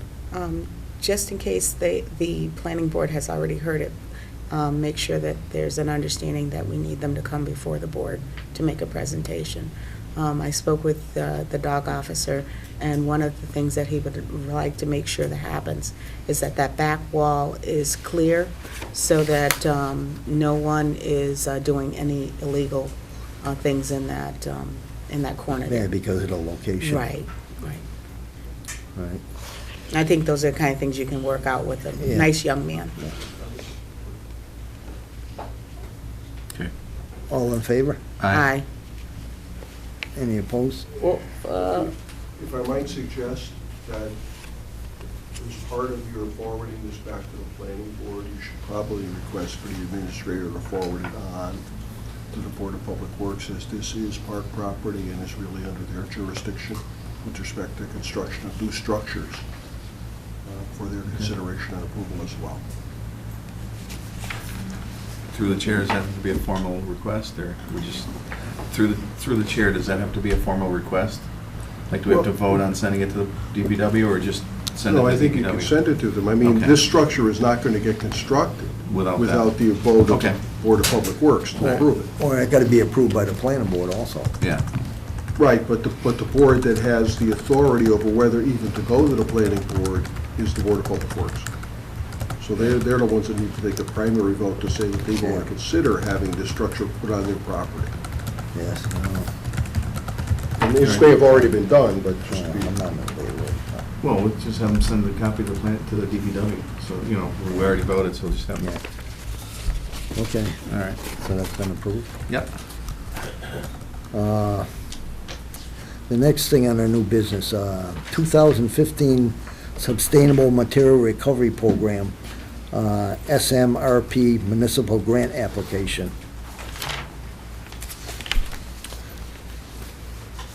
Can you tell a little bit Sure, about that? Mr. Chairman, this is grant opportunity Yeah. through Mass DEP. It happens that there is a grant meeting tomorrow. I'm relatively familiar with it, so I may not attend that meeting in particular. I may just have a conversation with Arlene Miller after the meeting in a day or two. But it is something that if any of the board members wanted to go, but it's an opportunity to get money relative to supporting the trash and recycling initiatives here, programs. It says last year they, Mass DEP awarded $3.3 million to 179 communities and regional entities through SMRP. And I believe that East Long Meadow received in the neighborhood of $3,000 to $4,000 for that. And the deadline to apply for this is June 10th, Yes, 2015. yes. So we applying for that? Bless you, Are bless we you. applying for that now? It would be, yes, it would be my intent to submit an application proposal for the board to take a look at the next meeting. We don't have to vote on that, we can just apply for it, right? Right, right. I mean, the grant changes a little bit year to year, and I've not looked into what the changes are for this year. But last year, it was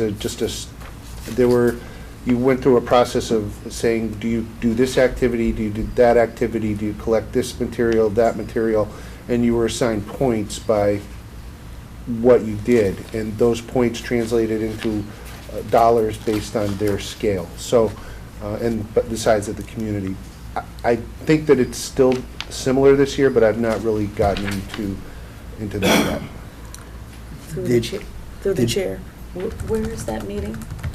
It's at Echo Building Bargains, which is in Springfield. Down, I believe it's Armory Street, And what time is that? 9:30. Perhaps. Selectman Gorman would like to go as chair. Okay. All right. Mm-hmm. Item 25, Coalition and Responsible Retailing, CRR, keeping tobacco out of the hands of minors. Lois Lewinsky, temporary LD from Basel, so. Okay. Mr. That's Chairman, if I I just could. got that in the mail today. Yeah. Mr. Chairman, if I could maybe summarize a little bit for the board. Yeah, The board received a letter from this group, Coalition for Responsible Retailing, and it offered several different ideas for doing just that, keeping tobacco out of the hands of minors.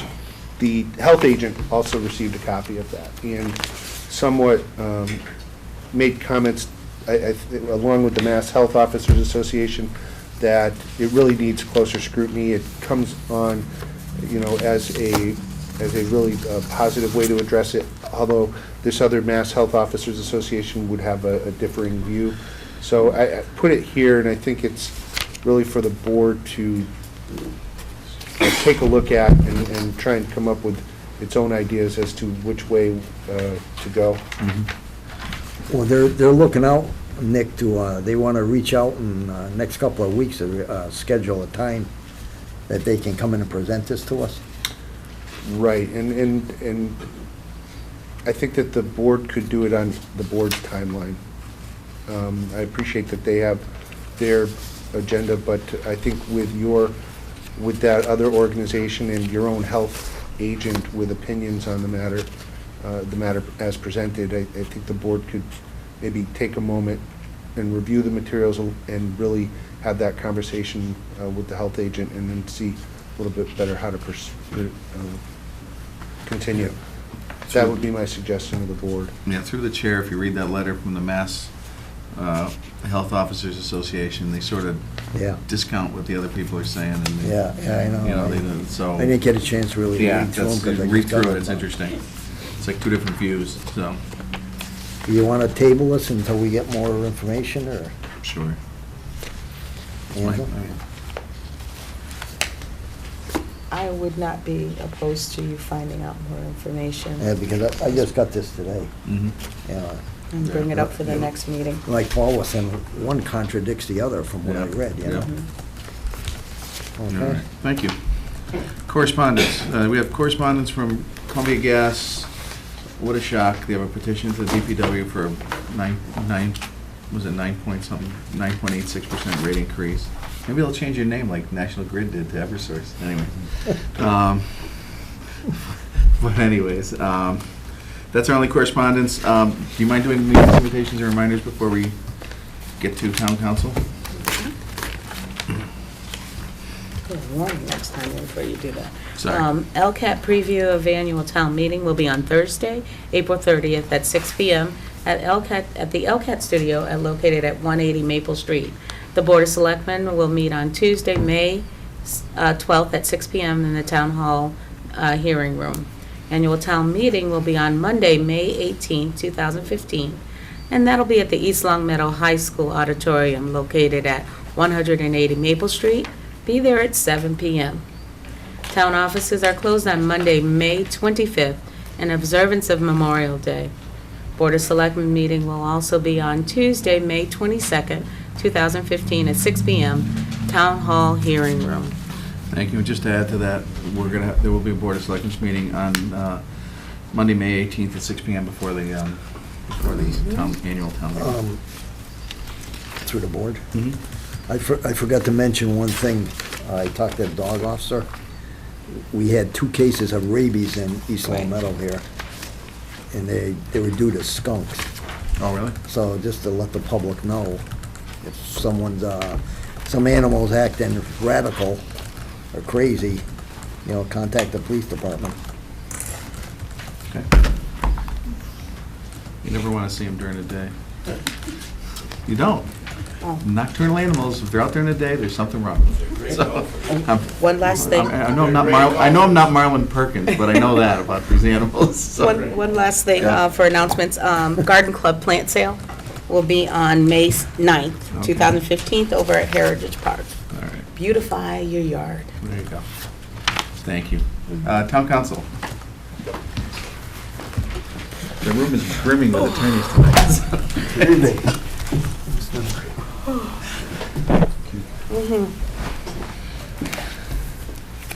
All right, I'm going to guess 31, 2, 3, 4, 5, at least.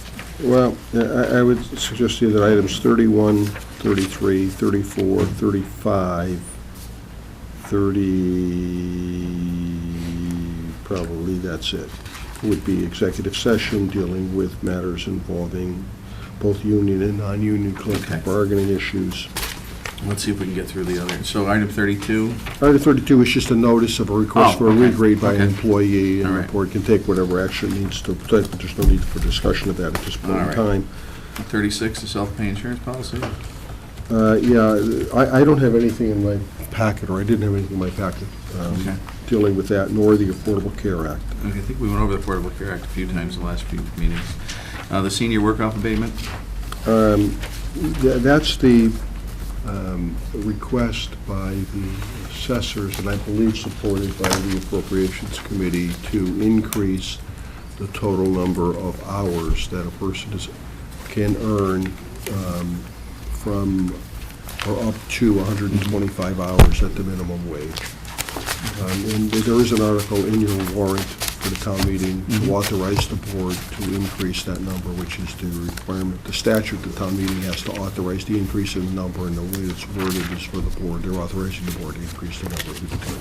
Mr. Chairman, if I could, this was brought to my attention by the clerk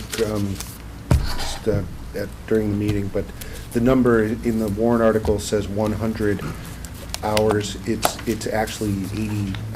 It's either 83.3 or 88.3 to 125. It's not 100 as in the program. Okay. So that number is actually 80. 100 was in the statute that was adopted by town meeting. Well, But that's. the rules and regulations that the board was adopted by the town have a lesser number. So the town, again, the clerk brought this to my attention. So the increase is to 125 hours. The It was increase- $1,000 Right. was the maximum that was allowed under the statute, and the increase is to increase the numbers. So they're increasing the number of hours that you can work at the minimum wage, and they're doing away with the dollar amount. My question then to council is, are you saying that the number should stay at 100, or should it be? No, so the request is to increase the number, authorizing the board to increase the number to 125 hours. I thought the increase was to 100 from 84, I don't know where 84 comes from. from the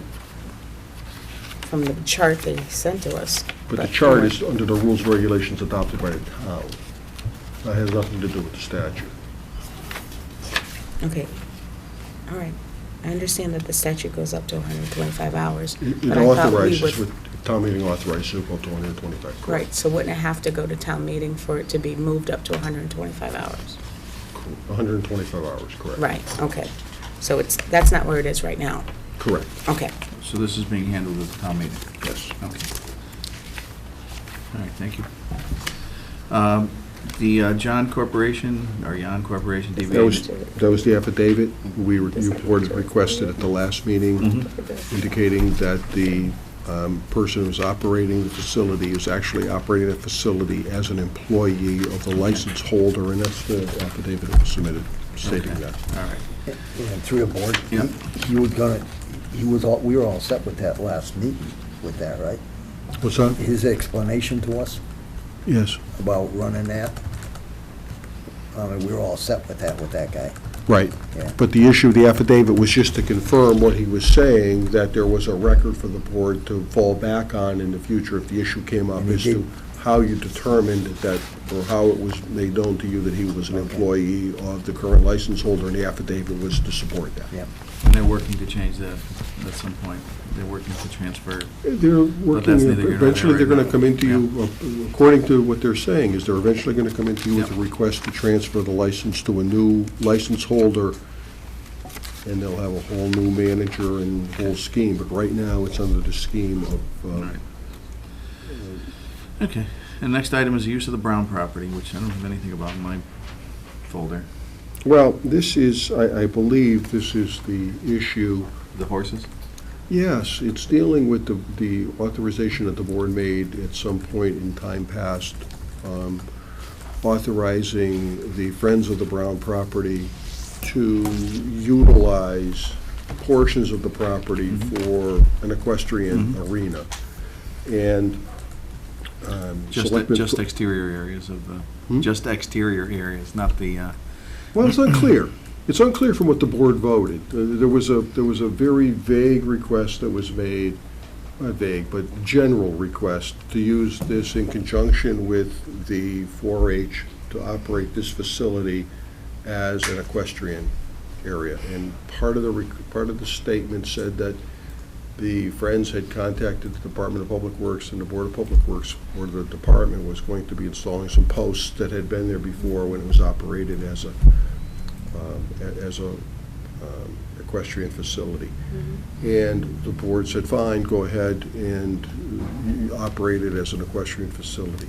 There apparently had been some questions about how the usage was going to be designated as to who and when the property was going to be used. And in my discussions with, or my review of the materials that were submitted by the Friends of the Brown property, it really only states that they want to use the property for an equestrian facility in conjunction with, or to some degree in conjunction with, the 4-H. But there's no definition as to the length of time or how it's going to be operated or what days it's going to be used by this, the Friends of the Brown property or the 4-H.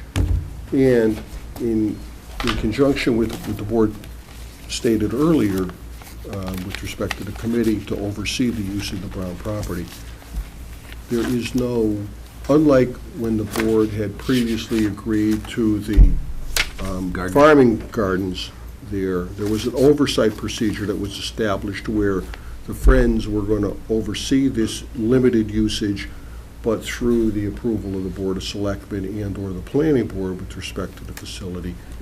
There was no utilization, no municipal involvement as to overseeing the operation of this. And the issue that I see with this under the 30B requirement is this is municipal property.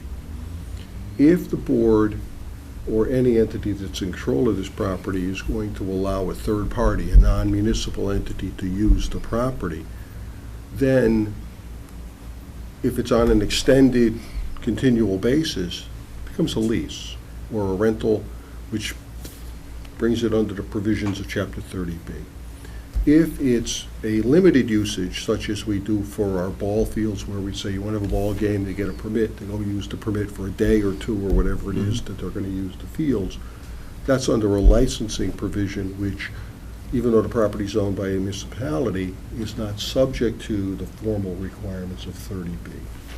So my suggestion would be that the board consider either itself or designating perhaps this committee or the Recreation Committee or someone to be in charge of this particular area on behalf of the municipality, and then approving requests for the use of this area that come in from the Friends or from the 4-H or whoever's going to bring it for whatever specific periods of time they're going to be looking for, a day, 2 days, 3 days here, a weekend, whatever, but have a pattern so that in the downtime, if other residents of the community want to use the facility for an equestrian event or for some other event, that they also could get the permit to use it for the purpose that's approved by the committee. And this is something that could be done by the committee, that you'll be happy to note that we just voted you officially in, even though you've been meeting for 14 months. We Yes. just formally voted your committee in with Ms. Cunningham as part of your group now, tonight, so. And through the chair, I do know that Ms. Cunningham is coming in to present some of those specific times and the programs to the board. But I mean, the issue really becomes, our carte blanche approval to use creates some issues for us, but Yeah. the licensing for specific limited periods of time for specific purposes is something that's permissible and that we could do if we have the proper municipal oversight for the issuance of the permits. So, Excuse me, through the chair, out of curiosity, so if we had a memorandum of understanding like we do with the gardens, would that eliminate some of this? Well, it's the same thing. Okay, Because so- but the gardens are limited, though. The gardens' purpose were limited to a specific point in time for a specific purpose. Okay, so if the equestrian project were limited to a certain time and a certain purpose, that would be the same thing. Depends on correct? how long it's gonna be, Gotcha. and how pervasive, how large the area is gonna be. See, the gardens were for anybody in the community who were gonna come in and ask to be in the gardens. Right. And the Friends were overseeing the assigning of those plots on Okay. behalf of the town. The missing entity here is the municipal entity that's overseeing the activities of the Friends or the 4-H in the utilization of the property. Got it. Okay. And last but not least, just when you thought it was safe to go in the water, we're stuck with Charter again? I shouldn't put it that way, but a lot of people were looking forward to Comcast, and it looks like that deal's dead, Comcast Time Warner, therefore, We're back with Charter. we're back with Charter? Okay. Okay, that's just a notification. Yep. I'd like to make a motion to move into, Although I do think you have to revisit, we do have to revisit the vote or the action that was taken in connection with the Charter Time Warner when they were before the board some months ago. Just to look and see what was approved by the board at that point in Okay. time, because there was some action with respect to them taking over the responsibility. did you, but I don't know if this letter, does it matter that they say Comcast provides formal notice that our transaction with Charter will not be consummated and withdraws the FCC Form 394 filing? That would do it, Okay. all right? All right, wonderful. I'd like to make I propose a motion to go into executive session to discuss matters of union and non-union negotiations and potential litigation for to do so in open session might affect the town's position. To return to open session only to adjourn. So moved. Is there a second? Second. All in favor? Aye. Selectman Thorpe? Yes. Selectman Gorman? Yes. Secretary Reese, yes.